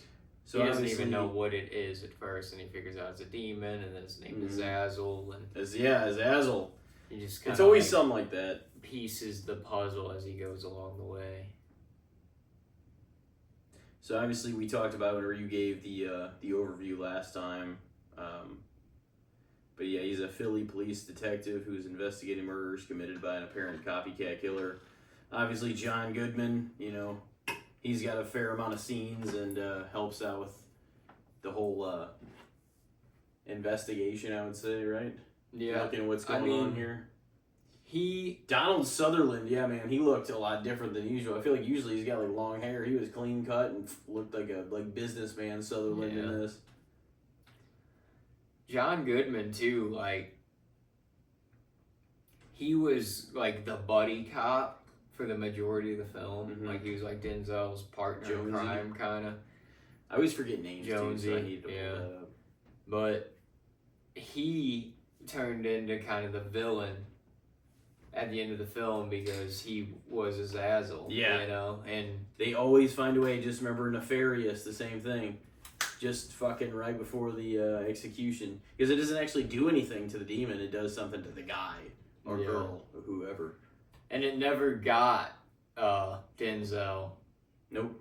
But it found ways to get everyone around. And that was like, getting Jonesy was fucked up. But Denzel was like, he found a way to, kind of like beat the system by dragging the two, because he knew that the demon was going to chase him wherever he went, because he was chasing the demon in this investigation. It was like a cat and mouse game, so it was like the demon was more worried about fucking with him than it was about its own, its own like kind of its own duties. And at that point, so he just drove himself out in the middle of nowhere, and that it followed him, and it was like in the form of that other cop, the sergeant, and Jonesy. And it was funny because at first he's like calling the sergeant out. He's like, "Hey," like making it. And he's like, "What the hell are you talking about?" He's like, "I just came out here to get you." And then but he kind of like John Goodman kind of stole that scenery though. He's the bad guy and shit. I really thought like, fuck you, fuck. I saw obviously the parallel you made between the Jean Grey thing in Spider-Man to like the Fallen, like the idea of it like swapping. There's like a movie, It Follows or something like that, where it's like a similar idea how it just hops from thing to thing, right? It Follows like was more, it that? It Follows was an STD though. It was like sexually transmitted. But I do think that's kind of always a cool, innovative idea of it, like a presence. Of course, it makes a lot of sense if it's a demon because that kind of stuff is actually, been long storied. I feel like in filmmaking, but also like just possession stories, Yeah. And so I thought, and whenever I took a look at some of the stuff about this movie, like just the reviews, the box office returns, and everything else, and it actually lost money there. I think it only recouped like half its budget. Fell under the radar. But that's what I was gonna say. It was better than certainly I thought that it was given credit for whenever I looked at some of that stuff too.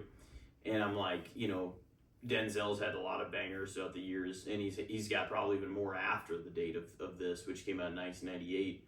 But I thought he was good in it. He was he had that charismatic wit like that he normally has, but he was very much like a good guy with no real there was no catch to it. You know what I mean? The way he is in like Training Day and things that he really plays. He's great at that character. A lot of stuff he plays kind of like an edgy bad guy, and like or doing dirty deeds for good reasons, kind of thing. And he was just like truly kind of the good cop in this movie. Mm-hmm.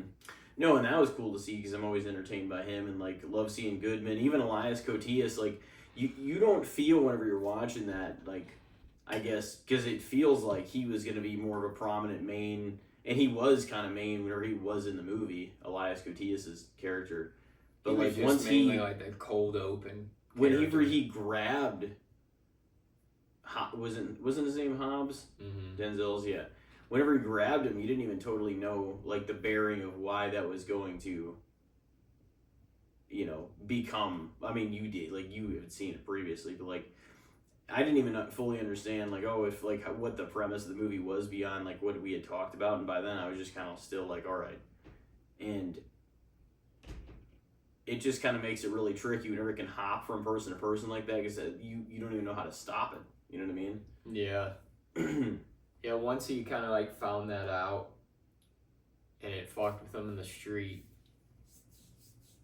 Yep, that whole scene. Talking out of that, like, couple like they were holding hands and they would just like talk to him out of the girl's mouth and the guy's mouth, and then everybody that walked by just went kept like swapping. down the line and just kept looking at him and shit. That's when he was just like, oh, I'm fucked. It was just fucking with him because it knew that he was picking up on everybody that it was.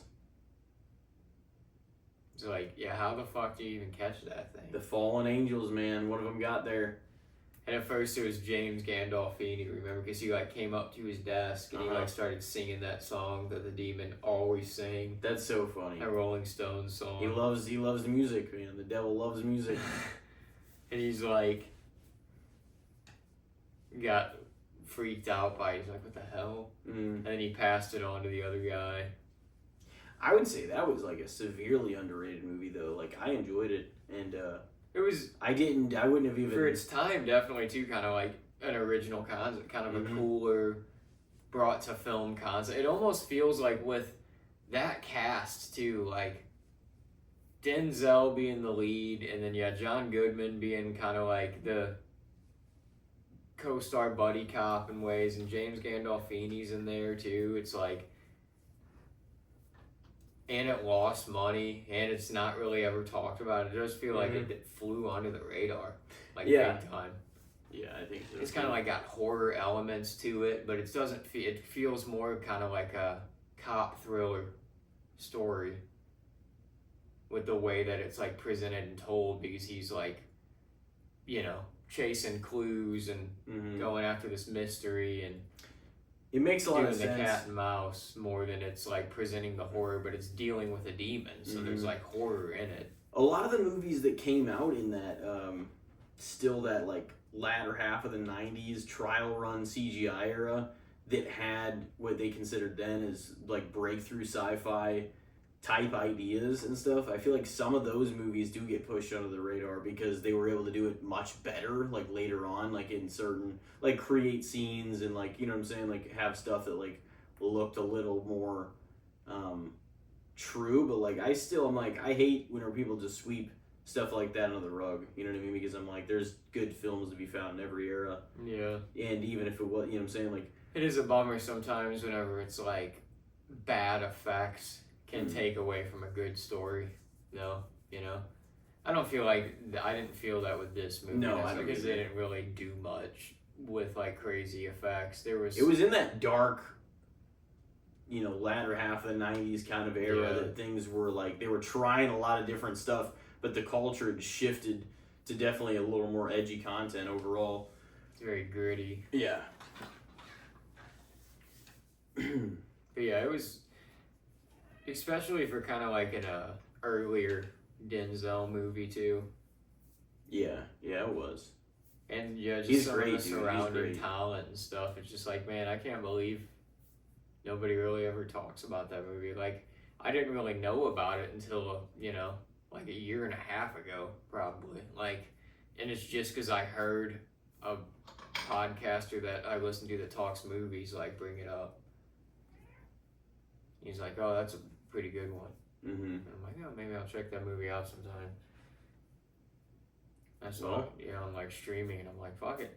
And then I saw it was on Netflix again here recently, and I'm like, maybe I'll throw that on the list. yeah, I was gonna say it made it on the movie swap history list here. But yeah, I enjoyed it a lot, honestly. I think that was a strong week, and we've actually done, I feel like, quality film reviews tonight. Sometimes it gets rough because it gets energy depleted in the second half, and then we lose that energy, lose that edge. It happens, yeah. The food will bring it down. Let's exchange some new films before the hour grows too late here. We still got some good, the bad, and the shits to do. But I'm going to just pivot off of yours, or the film you gave me, Fallen, with another Denzel Washington movie, The Equalizer. And I saw it for the first time earlier this year. I think it was January, after Melvin gave me like a bunch of he's like, oh, you should watch this. And I had wanted to watch The Equalizer for quite some time. Watched all three of them. That's a movie Devin suggested to me before. My favorite one was either 1 or 2. There's part of me that is like, maybe 2 is even better than 1, but I was still like, damn, 1 was good. So yeah, I'm going to throw that out there. And I mean, I think you know generally the premise, but I'm going to read it anyway. Stars Denzel Washington and Robert McCall, a quiet man with a hidden violent past as a DIA officer who comes out of retirement to protect a teenage girl from Russian mobsters.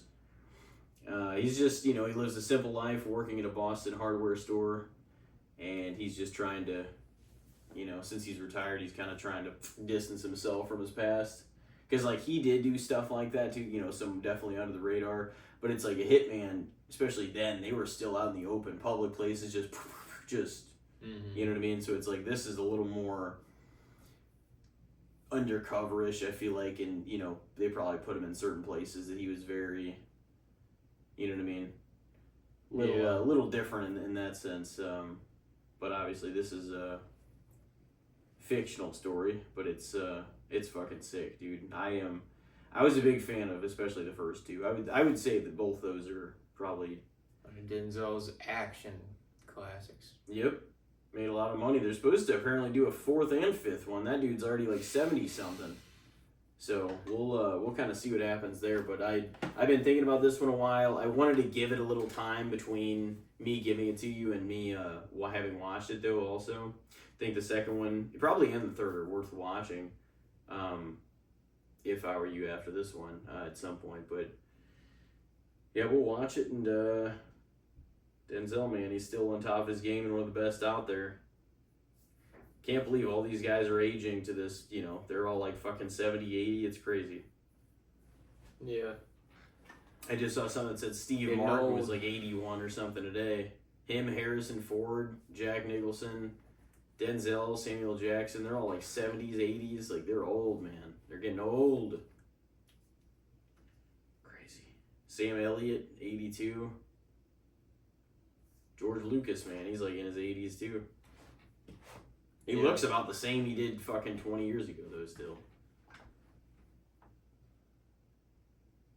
I know. It's kind of insane to think about, though. Like, yeah, everybody we grew up watching is just, I mean, even the guys that aren't, like, old yet, it's like they're not young men anymore, like Brad Pitt and Leo DiCaprio, and like these guys are getting old too. They're in like their 50s and 60s, yeah. Sandler. Yeah. Jim. Carrey. A lot of people you can go by just one name. Oh, know who that is. But yeah, The Equalizer, man, it was a fun watch, so I'm looking forward to watching it again. Chloe Grace Moritz is in that too. Oh yeah. She's the girl, actually, the teen.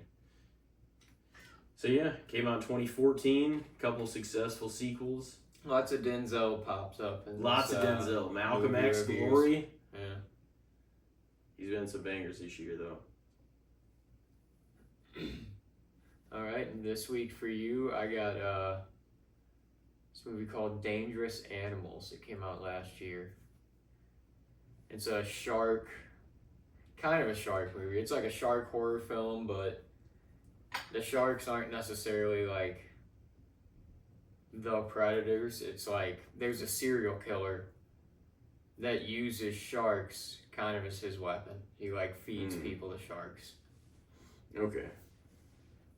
And obviously, you know, there's like, it leads to a story. There's a final girl and everything like that. It's your typical kind of horror film. But I actually I didn't really know what to expect from it going in when I watched it last summer when it like came out. And I was like, damn. I was pretty, I wouldn't say blown away by it, but I was kind of just like, very surprised by it because I didn't go in with super high expectations, and I was like, that was pretty fucking good. I liked the final girl a lot, and I liked the killer guy a lot. Just like his character was ridiculous because he like would go on these long speeches and do his shit, you know, like he was a very talky kind of a psychopath, but like he also had moments alone where he would just be like getting drunk and like people would be chained up, you know, at the bottom of the boat, and he'd be like getting drunk up on the upper deck and like blaring his radio, just like dancing and shit. Like, that shit always killed him. It was kind of like, you know, like Sebastian Stan Fresh and shit. Yeah. Like how he had those kinds of moments. Very like stuff, serious, disgruntling subject matter, but yet they're just like having a good time with it. But I mean, I loved, like, me and Haley, like, you know, back in, I was gonna say it was whenever I was staying back, whenever I was healing up and stuff, or that summer, in like 2017, went to go see the 27 meters down, like that shark one, and like all that, and that was actually a pretty damn good like thriller, like edge of your seat, like just because it keeps you in that, oh shit, something's about to happen, anxiety, like thrill the whole time. Yeah, I think I've seen both of the. I've seen the first one. I know. Yeah, I was trying to remember if I watched the second one, but I honestly did like the first one, and like, there's just there are some classic shark stuff. Yeah, I genuinely watch a lot of the shark.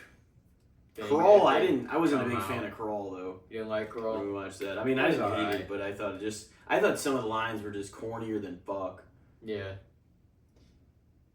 Yeah, that happens. It just, yeah, I mean, I've seen worse movies. I'm not going to be Cody here and be dramatic too much about it. No, it was. I already said that. I was like, no, it wasn't. Stop it. But no, it's just. Thrash. Did you watch Thrash this year? I think that was a new one that came out on Netflix. But originally, I think that was supposed to be like a Sony released film, and they shot it in like 2023, and they're like, fuck it, we're not gonna release this movie, and they were just gonna can the shit, and Netflix bought it and just dropped it on there, and I watched that this year, and honestly, it was the same thing where I was like, this isn't really a good movie. It's like, yeah, it's kind of shitty, but I'm having a fine time. I'm sitting here watching it, drinking a beer, having fun, like. It's like, oh, this coastal town gets flooded, and all these this big school of bull sharks, you know, roll into town, and they start eating people. And some of the people are just shitheads, and they're like, it's nothing but a fucking storm. And then like 10 minutes later, they're like, oh, fuck! It's like, that shit's funny, you know? It's enjoyable. I'm not saying it's like a great... Oh, this is a fucking award winner here. But if I have a fun time watching it, that's all that fucking matters to me. It's always fun to find something you had never watched, though, that it does, for whatever reason, whether it's comically or just the story's great or the characters are great, or it's just, you know, something you've never seen. It's always great whenever you just are pulled into something, unfamiliar territory in a movie where you just do not expect it to be as good as it is. Like, especially something at the house that you just throw on like that you have no real preconceived notions about. Where you're just searching. And like some of last year, some of the ones that I found, like Ready or Not, whenever I watched that, or like Villains, in like even that Take Shelter movie that Michael Shannon was in. I was like, there's some good ones that I found that I had never watched. And even like every year, I'm like, how the fuck? Because they always swap stuff in and out. But I always find stuff from years that I was like, how did I not see this on anything? Or that I can remember, you know? And I try to do a fair amount of research to see if it's worth my time. But you're not always going to agree with the people. But sometimes if it's just awfully rated on the critic and audience score, I'm like, yeah, probably not going to waste my time. You know what I mean? Like, it's got to have something, or I would have had to have like a recommendation from somebody, or, you know, something, some part of it that I know I'm like, okay, I'll give this a fair, you know, depending on who, you know, suggests it, or how the, you know, or if it's good in one area. But, stop yawning. Fuck. It is cool to stumble on something though where you're like, oh yeah, let's fucking check this out, and just pop it on, and you're like, I'm actually really enjoying this. I can't wait to watch some of the stuff that I watched the last year or two, like over, that I'm like, oh man, like I haven't also watched it since then, or, you know, maybe I'd only seen it once. So then you can add some other bangers in the list, and I'm gonna have to probably swap some stuff in and out this time. I'm still gonna try to, you know, put away a huge list this year. But we'll see how it ends up looking. There's definitely going to be a lot of favorite stuff in there, and stuff from, you know, previous years that still is hanging on. So we'll see how it goes. But I want to watch. I always like want to watch both Jeepers Creepers movies. You know, like the first ones. Yeah. And just plenty of slashers and shit too. But we will get to all that in due time. It is coming up. I was gonna throw out a good, the bad, and the shits. First, you said Dangerous Animals. Dangerous Animals. And The Equalizer. Yep, that will be next time. Next time. The one after next. And next up is going to be The Good, the Bad, and the Shit segment, of course. The classic, the beloved. Branching off of that and talking about films. And we didn't cite it, so I will cite it now. This actually isn't The Good, the Bad, and the Shits, but I'm going to lead into this. We were talking earlier about things being or feeling ahead of their time in one way or another. And I always kind of thought, like, looking back at the comprehensive story, and also terrifying to many, that Jaws was like a little ahead of its time when it came out. And that came out in 75. He was ahead of his time in a lot and of facets. Star Wars came out 2 years later. I always said Planet of the Apes was ahead of its time, the original. And stuff like the Rocky movies, which is what this is actually going to be more so about. Like, recently I had a little era again with, like, after I finished Entourage, I binged for weeks American History and President's docs. And then I watched like all the Hawk kind of in between there. And then I've been day to day still watching all my podcasts and sports analyst shows stuff, all that kind of stuff as we gear up for the next season. But just today I watched all 3 Rockies, and I'm going to watch the next 3 here one of the days very soon. But what I was going to say is, whenever we first watched them and you showed me like the whole, we watched the whole series, like when we had our place, I was like, damn, like I couldn't believe how comprehensive the fights actually were for being like, for coming out so long ago, you know what I mean? And my good, the bad, and the shits ultimately is going to be the fights themselves in the films. Like, do you think they're overrated, underrated, or fair? I still think they hold up personally, like, going back and rewatching them. And I mean, I realize that some of these were made 45 and 50 years ago, but like, I've had a blast watching the montages, watching like the lead into the ending and stuff of the movie so far. And anyway, yeah.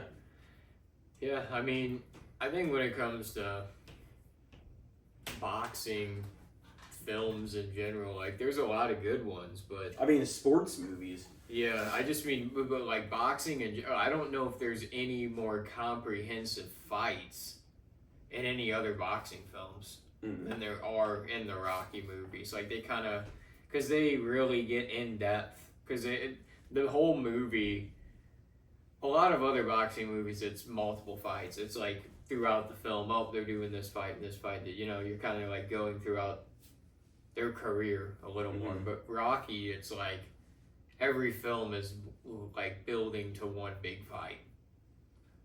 So it's like you're alongside him in his journey at this point in his life, and it's training for this one big fight.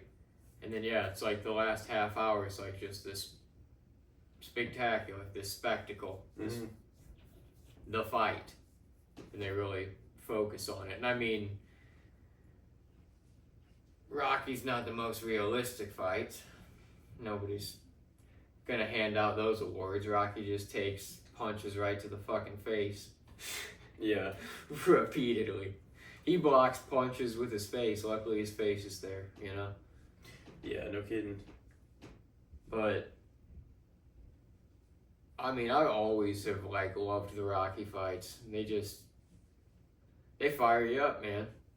Like those movies really do a good job of like firing you up and getting you like psyched for the fight, and then like he's almost like follows the classic storytelling method of like the baby face. Oh, he's coming back. He's coming back. Oh, yeah. Like getting his ass kicked for the whole match, and that's Rocky, you know. So I mean, I've always loved.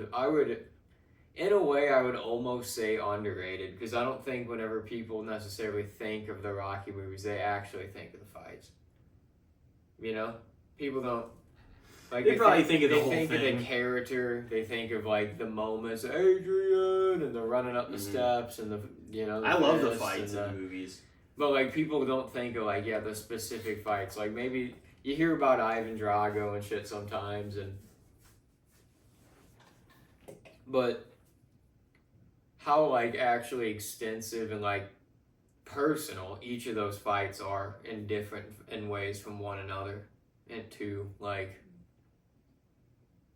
they're all their own thing, but they're all like a full blown like scene, you know, a full huge chunk of each movie. So like, yeah, for what they are, I would almost say a little underrated, probably. Yeah, I would probably say the same thing. Yeah, I also enjoy heard that movies. they kind of scrapped a little bit, actually, in the Rocky movies, like filming. They would like not necessarily like obviously go full blown, like they were still acting, but like they would they'd get a little physical with it, you know. You got to, I guess, if you're filming like, oh, this is like an intense boxing match, like to bring a little bit of it feels real. I guess you're gonna probably bring a little bit of physicality to it, you know. Same thing with wrestling. Yeah. I guess I can give you mine here. On the topic of movies, there's a very controversial new movie that we went to go see this week. Eli Roth's new film, Ice Cream Man. Yep. And yeah, we'll just make that the topic, because it's a very hot topic. I feel like on like the internet, within the horror communities and stuff, I almost feel like people are mad at the potential use of the AI, however much it is or isn't in the movie. That's the thing. I saw the movie. I don't know how much it was in. Like I couldn't tell. You know, it's not like, oh, that was the cartoons were probably was. The cartoons seemed the most obvious part of it. But if that was it, I'm not saying I'm happy about that or I like that, because it's like, well, that was completely unnecessary. You didn't really need to do the cartoons if that was the case. But it wasn't enough for me. Like, I hope that was the case, that it was just that, because that's not enough for me to really give a fuck. You know what I don't mean? have enough knowledge about it if that was it or not, but I want to say there was probably more use in that. But that, to me, it stood out looking kind of like, obviously, maybe AI. I don't know. It's just, what did he do? It's just like, oh, the AI is just like, oh, maybe you should put this into your movie. It's like, why the fuck would I do that? Well, I think what happened is he had an idea for the sketch that would be like, oh, this would be what they'd kind of watch to hypnotize him and like get him prepared. All the ice cream man's coming to town, but I don't know if he drew the sketch or if he like had the idea for the sketch and then it made the sketch. It like refined the sketch, but So the topic overall is the ice cream man. yeah, because I mean, personally, yeah, I wasn't expecting this going in. I knew what this was because I'd heard him talking about it, and like it was, yeah, an ode to the throwbacks, the VHS nasties from the 80s and 90s that you know rented and watched with your friends and sleepovers and shit like that. It wasn't gonna be one of these deep cerebral horror stories, and it wasn't necessarily meant to ever be. No, and they don't all have to be by any means either. So like I went like yeah, I would have like maybe liked the ice cream man himself to do a little more.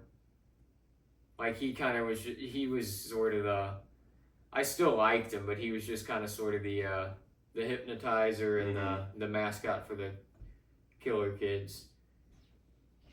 But I had a good time with it. Like, it was ridiculous and absurd. Oh, yeah. And, like, The kills. a lot of the shit was to a point of hilarious. But see, that didn't bother me too much because there was still entertainment value in me going there and laughing at a lot of this shit, too. But the kills were, like, so gory and over the top and absurd. Kind of, like, terrifying. That it, like, lost all of its impact. By the end of the film, I was numb to this shit. You know what I mean? It wasn't like I was even seeing anything when they were there axing heads and shit. Yeah, that makes sense. And then, I mean, then they scoop the lid off of somebody's head, noggin. You put this... Scooped the brains out. Put it in the ice cream. Oh, yeah. That was good stuff. There was some funny moments, and, like, it held my interest the whole time, I would say. I mean, it should. You know, you're paying, going to movies, you might as well pay attention to it. And, I mean, it was 87 minutes. It's, like, an easy, digestible, just, like, silly, balls to the wall, like, splatter horror film. Yeah. And, like, I'm not, like, there's things that I was like, yeah, this is kind of a bad, but it was, like, enjoyable. You know, that makes sense to me because I get enjoyment out of some of those kinds of movies, but I feel like this was almost tongue-in-cheek. It knew it was one of those movies, kind of movies, you know what I mean? Like, the child acting, like, I thought the older sister was pretty good. I didn't think she was bad. I thought the dude who did the ice cream man, he was silent, but I thought the ice cream man character itself was cool. And the little girl that played the main, like, creepy little girl, Piper, that carried the mom's head around and shit. Like, that little girl was good, and the older sister was good. But the, like, trio of kids that were, like, the main kids that were trying to escape this shit, they were bad, bro. They were bad. Oh, yeah. Yeah, no, they were. That acting was rough. Some of the shit that they were reading back and forth through, that's what it felt like. It was like, this is not you guys interacting, bro. This is you guys fucking trying to remember the line that you're supposed to say next. Yeah. It did feel like there is, but see, it's like, by what that was going to be in the splatter kind of horror fest in ways that it was, I wasn't expecting a story that tied up every single... Like, there was a reason for every single thing that happened, at least in a nuanced way that you would... Like, it feels like they just wanted to give you the idea. Yeah. And then, like, later on, they explained the whole lineage of the ice cream man and why things happened the way they did, and a lot of people groaned about, like, the necromancer thing. And, I mean, It did feel a little later than it should have probably been placed. You usually place that reveal mid-ish through, maybe a little after that. Once things have usually happened to somebody or like a group, a lot of times in a horror movie, it's like, oh my god, it's like it's right after a real chaotic time, and then you get the reveal, and like this felt like it was a lot later maybe than usual. And the build-up wasn't kind of made, it wasn't really placed the same way because they just had fun with fucking around for like the first 75-80% of it before they gave like the last bit to you. Which, I mean... Yeah, he loved playing around with all these props he had. The problem is being fully... Like, oh, we got a story in here. Yeah. Well, and the problem with being...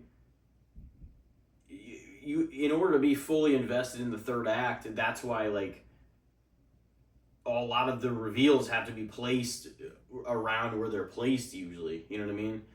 And, like, when that happened, it didn't really give you the same... Yeah. You couldn't really formulate the same understanding of, like, the story and why it had to happen, like, the way it happened, until, like, much later. And then it was kind of like, oh, well, third act's here. And then...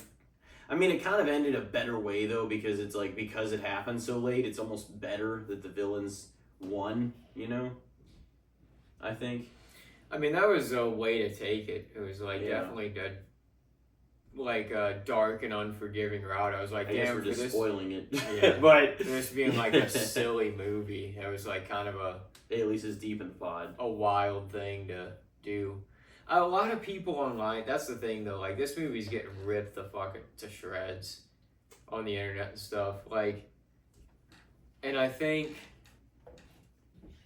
like I've been listening to some of the reviews and stuff, and there's a handful of people that are like, oh, that's bullshit, that he's just ripping off Terrifier, he's just, I just feel like people just don't like, if they don't like Eli Roth, because he's another one like Rob Zombie, where he's like controversial in the horror space. Like, if you don't like him, you don't like him. And this is one of his more like, oh, I'm making a B movie kind of movies. So already, there's going to be a lot of people that aren't going to take that shit because it's him and it's him making a B movie. And like, they're just finding everything they can to be like, oh, he's fucking a weirdo. But there's this line here. Like, I've seen people with a fucking, this movie, of all things, like pointing out specific lines that were said. Oh, when he said that it was Eli Roth's character that said that he was going to go to the water park and look at high school girls in bikinis and shit like that. I'm like, are we fucking serious here? Like, dude, I mean, it's art. Who gives a fuck? I mean, like, people are. It's so. I don't even have the energy to go into how fucking. I mean, we've talked about it many times on here, different way, or and off air. But it's like, I don't even have the time to pick apart the lunacy that is behind censoring so much art the way it's been censored the past fucking like decade, but like, or just not be made, the same way. And I don't know. Well, that's that why stuff he's is kind just, of like... I would probably say for the movie in general, though, I would probably just give it a fair. Yeah. Personally. Yeah. I mean, personally, because I kind of got some enjoyment out of it, I'd probably say a little underrated in the current climate. Just because everybody's like, going to perceive it the way they... is the thing to hate right now. Yeah. And I didn't hate it, but nor am I, at the end of the year, going to be like, oh man, that was, fucking top 3. You know what I mean? Mm-hmm. But like, I mean, it didn't take itself too seriously, which helped it, if anything. It always does when something is self-acknowledging of what it is like that. But it was still entertaining. I like laughed and I got a kick out of some of the ideas and everything of it. So, I mean, I don't regret anything on that front. But we'll see. I mean, it's gotten a lot of criticism, but I do know a lot of people are going to see it. Maybe it'll dissuade some people from seeing it. See, here's the thing, and I'm not trying to chop, anything that we've get, but it's fun because now obviously we've had the movie swap segment back for like a year or so, however long it's been at this point, close to it.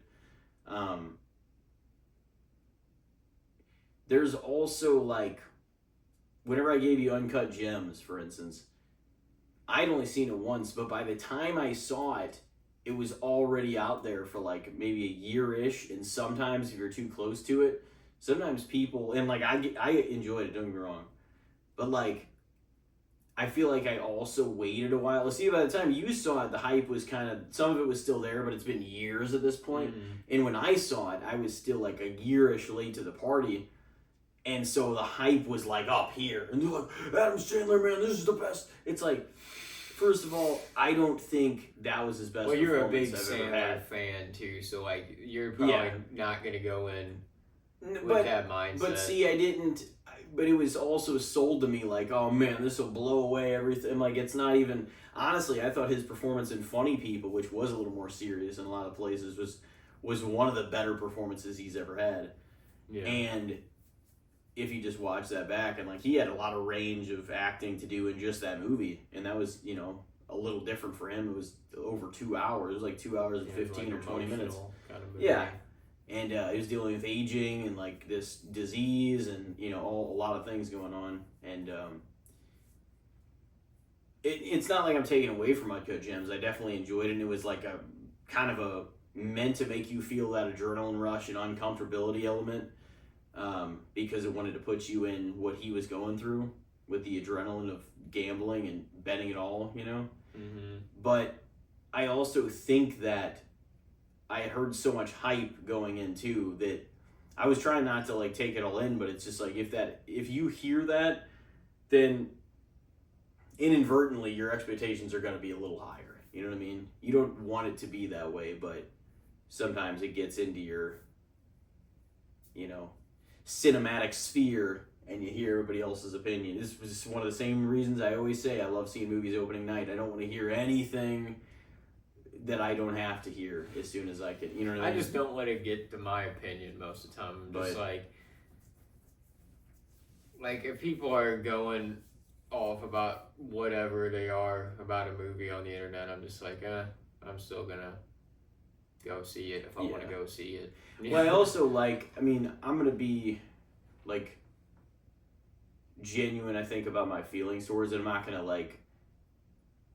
gonna demolish it because there's a lot of people that like it that I don't, and I'm not going to like stick up for it even if it was, you know what I'm saying, like whatever, like if I didn't like it, or if I, just to be the contrarian opinion, you know what I mean? Yeah. So like, yeah, I mean, Ice Cream Man though, I found enjoyment in it. Just we'll see how it does. I don't know. I'm sure some people shit on it and dissuade a lot of people from seeing it, but people will also watch it when it comes on. But also at home, you can just fucking turn it off if you wanted to and didn't like it. Yeah, I mean, there was a decent amount of people in there when we went. Yeah, granted, it was Cheap Tuesday and stuff, but our couple of our buddies we went with, Cody and Jason, veterans of the pod, they shit on it quite a bit, but yeah, Cody. That's to be expected. Though. I mean, what does Cody not like to shit on? Yeah, I know. We love him though. We do. But he's the ultimate I gotta shit on this thing kind of guy. What's gonna be my next victim? I'm gonna throw my last one out there before it gets too late up in here. Yeah. Anyway, I was thinking about this. We were talking. Well, no, I mentioned like a breakfast food's potential this or that down the road earlier, but we may have talked about this at one point, maybe not. But I know Jack in the Box has them. I'm going to throw them out there. What do you think about French toast sticks? Overrated, underrated, or fair? Honestly, I like the sticks more than like Yeah, I do normal too. French toast because I do French too. toast gets soggy. Yep. French toast sticks, they got like they're crispy around the edges of them, so like they Yep. all stay crispy. They're so good. And like it's like the outside's crispy, but the inside's still kind of like that doughy, you know, like fluffy consistency. Dude, Jack in the Box has banana French toast sticks, like sometimes during the colder months. Mm. And they have this like chocolate syrups thing you can put on there yeah. instead of, but it's like it doesn't work as well because it's almost like a creamier version, and it's just like the as thick as syrup is, it's still a little better like for the sticks. I feel like themselves. Yeah, because it's if you think about it's the hot stick of a consistency going into it doesn't really hang on a lot in the chocolate dipping cups. Yeah. Yeah, I'm a big fan of the French toast sticks, though. They're good, dude. Like, I occasionally buy boxes of them from the store. I haven't in a minute, but I used to. There for a while. Make some for, like, breakfast on the weekends and stuff. I would honestly maybe say they're a little underrated. Probably as a breakfast food or a little treat on the weekend or whatever the hell. I think they are. 'Cause, yeah, you don't really hear them brought up all that often. You never really had a bad one. You know, it's like, yeah. No. Like, even a cheap French toast stick, probably going to be pretty fucking good. Especially if you get a little bit of maple syrup with it. I don't think I've ever bought the ones from the store. I mean, we used to have those Eggos that you could, like, rip apart and shit or whatever. My sister loved frozen waffles. Or whatever they're called. Frozen like the Eggo waffles. Yeah. Oh, yeah. This thing, dude, about pancakes. I love, like, I'll eat pancakes if they got chocolate chips in them or blueberries. Like, that'll be fine. But, like, I don't eat it. No, I have a little more lately, been eating a little more bread. I probably shouldn't, though. It's also summer, though, so I'm eating burgers, I'm making hot dogs, and I'm getting buns for them, you know, here and there. But I probably won't eat too much more bread. It's good. It just bloats you up, you know? Fills the belly. That's what it's trying to do. It's because in America, we fucking, there's just more flour, and we extract the chemical that lets your body dissolve the gluten. So it's like gluten free. So it like puffs you up rather than fucking does anything to which I mean adds up. But they also want the bread to be sweeter, so it's like in the white bread they want it to be, you know, they want everything's to keep you, oh my god, for more. I'll eat white bread. To keep eating. The other thing is I still eat white bread like whenever I do get that stuff because I don't keep a lot of it, and I also don't eat a ton of bread, I feel like, overall. So I'm like, when I do eat it in sandwiches and burgers and other stuff, and a lot of the time I won't even put like buns on the burgers like that I make. I'll just eat the patties because it's like fucking 29 grams of protein. So it's just like, just all meat real quick, and that's a shitload of protein. Yeah. But whenever I do still eat them, it's like, it's a little more stretched out than it was. But yeah, man, French toast sticks. Don't want all that sweet they're delightful. white bread.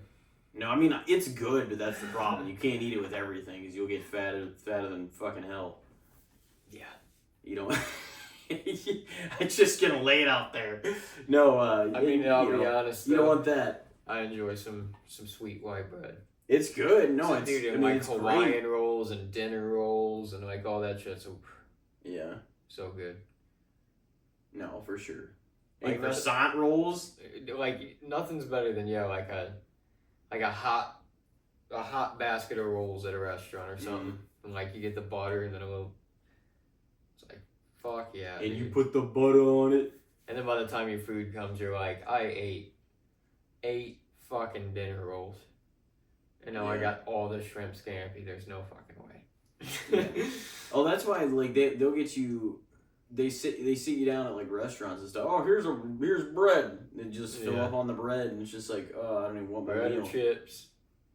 Doesn't it feel like whenever you go out sometimes with people, or family especially, then it just oh man, you talk for a while, get a couple sodas, fucking Frank saying some nonsense over here, and it's just like, after a little bit, like your food gets served to you, and within like 20 minutes, people are already like putting the fork down. And I'm like, oh, and like it's just like we feel like we just got our food, or it's like 10 minutes or something, 50. You know, it's like a short amount of time. But that's what happens, though. You know, once you get the food, the meal people itself, pig out like, for like 7 minutes and hardly talk to each other, and then people just start putting their forks in there, and they're like, oh, nobody can handle it. It's a lot of calories, man.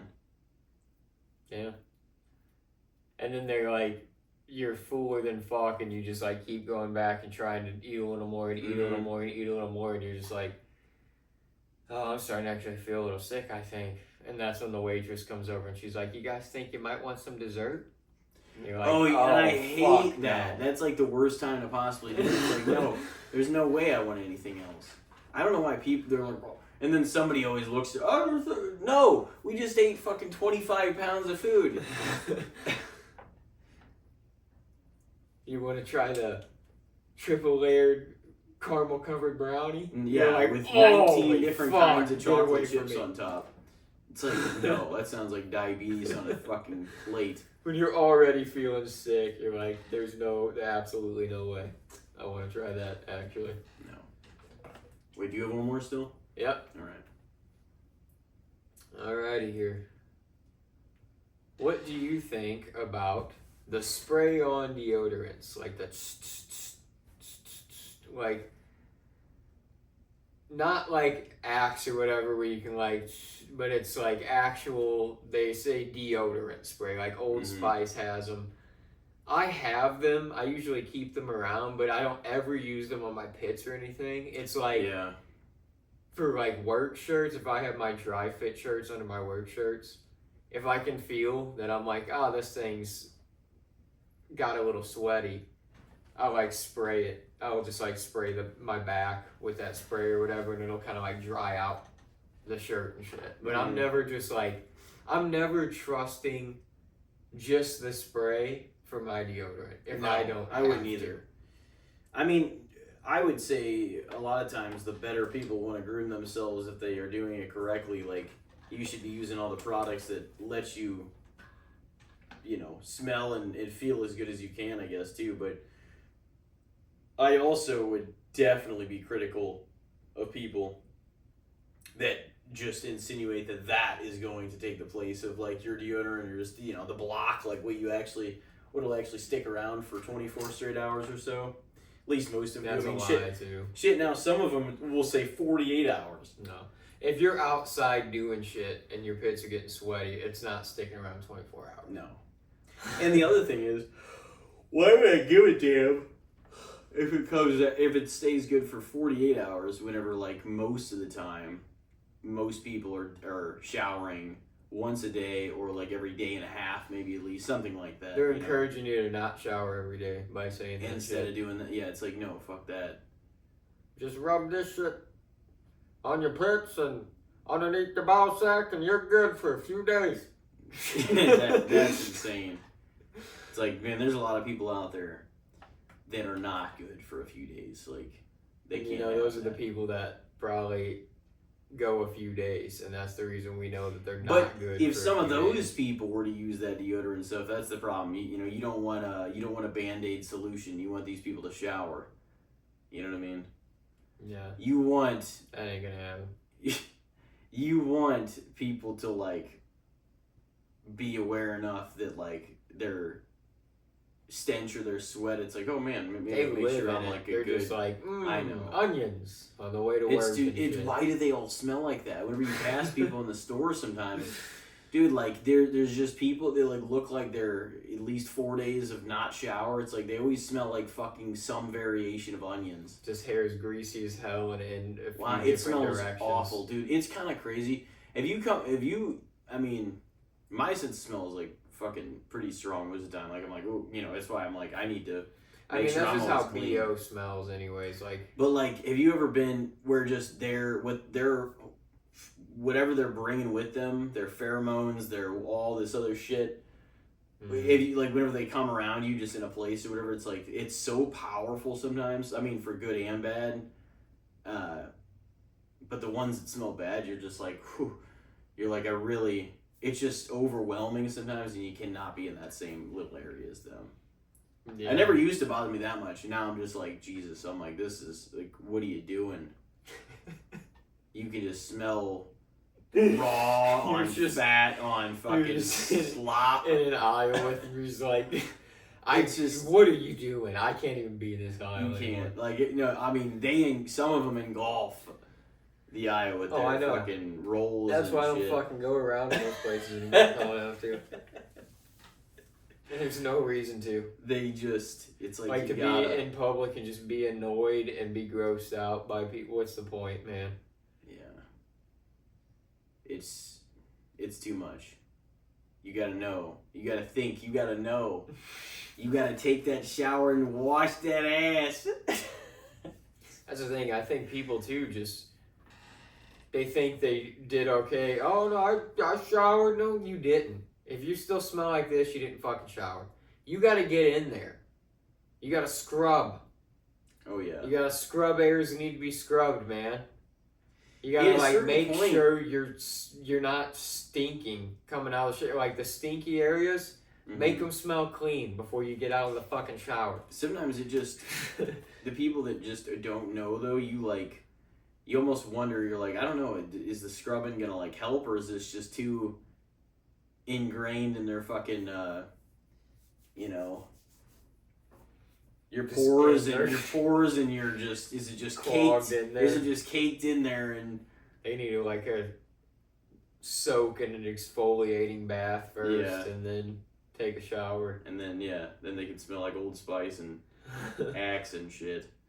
I don't know, man. Yeah, we've ripped apart the body spray that won there before. I mean, there's good body spray, but like, because for instance, I used to always get the American Eagle cologne that I would get, and then I would get the same version of it but body spray, and like I would just use kind of like both things. But like, I don't know, the cologne would stick a little better, but the combination smelled powerful. So it's like, good. And then they discontinued so many of the colognes that I used, so that was fucked up. That's how it goes. I feel like colognes don't stick around all the time super long, which is insane. Scents and lines, they're just like, oh yeah, we'll have this over a couple years and we'll replace it with another scent. But yeah, I don't like I said, I don't use the spray on deodorant necessarily for everyday purposes, under the underarms, but it is nice if you're out and you're getting sweaty, you're a little sweaty or something, you're gonna be in the clothes you're gonna be in still for the rest of the day, to just kind of spray a little bit up your shirt, up the front and back of your shirt, and it just kind of makes you smell better, and it kind of dries out the sweat a little bit on your body.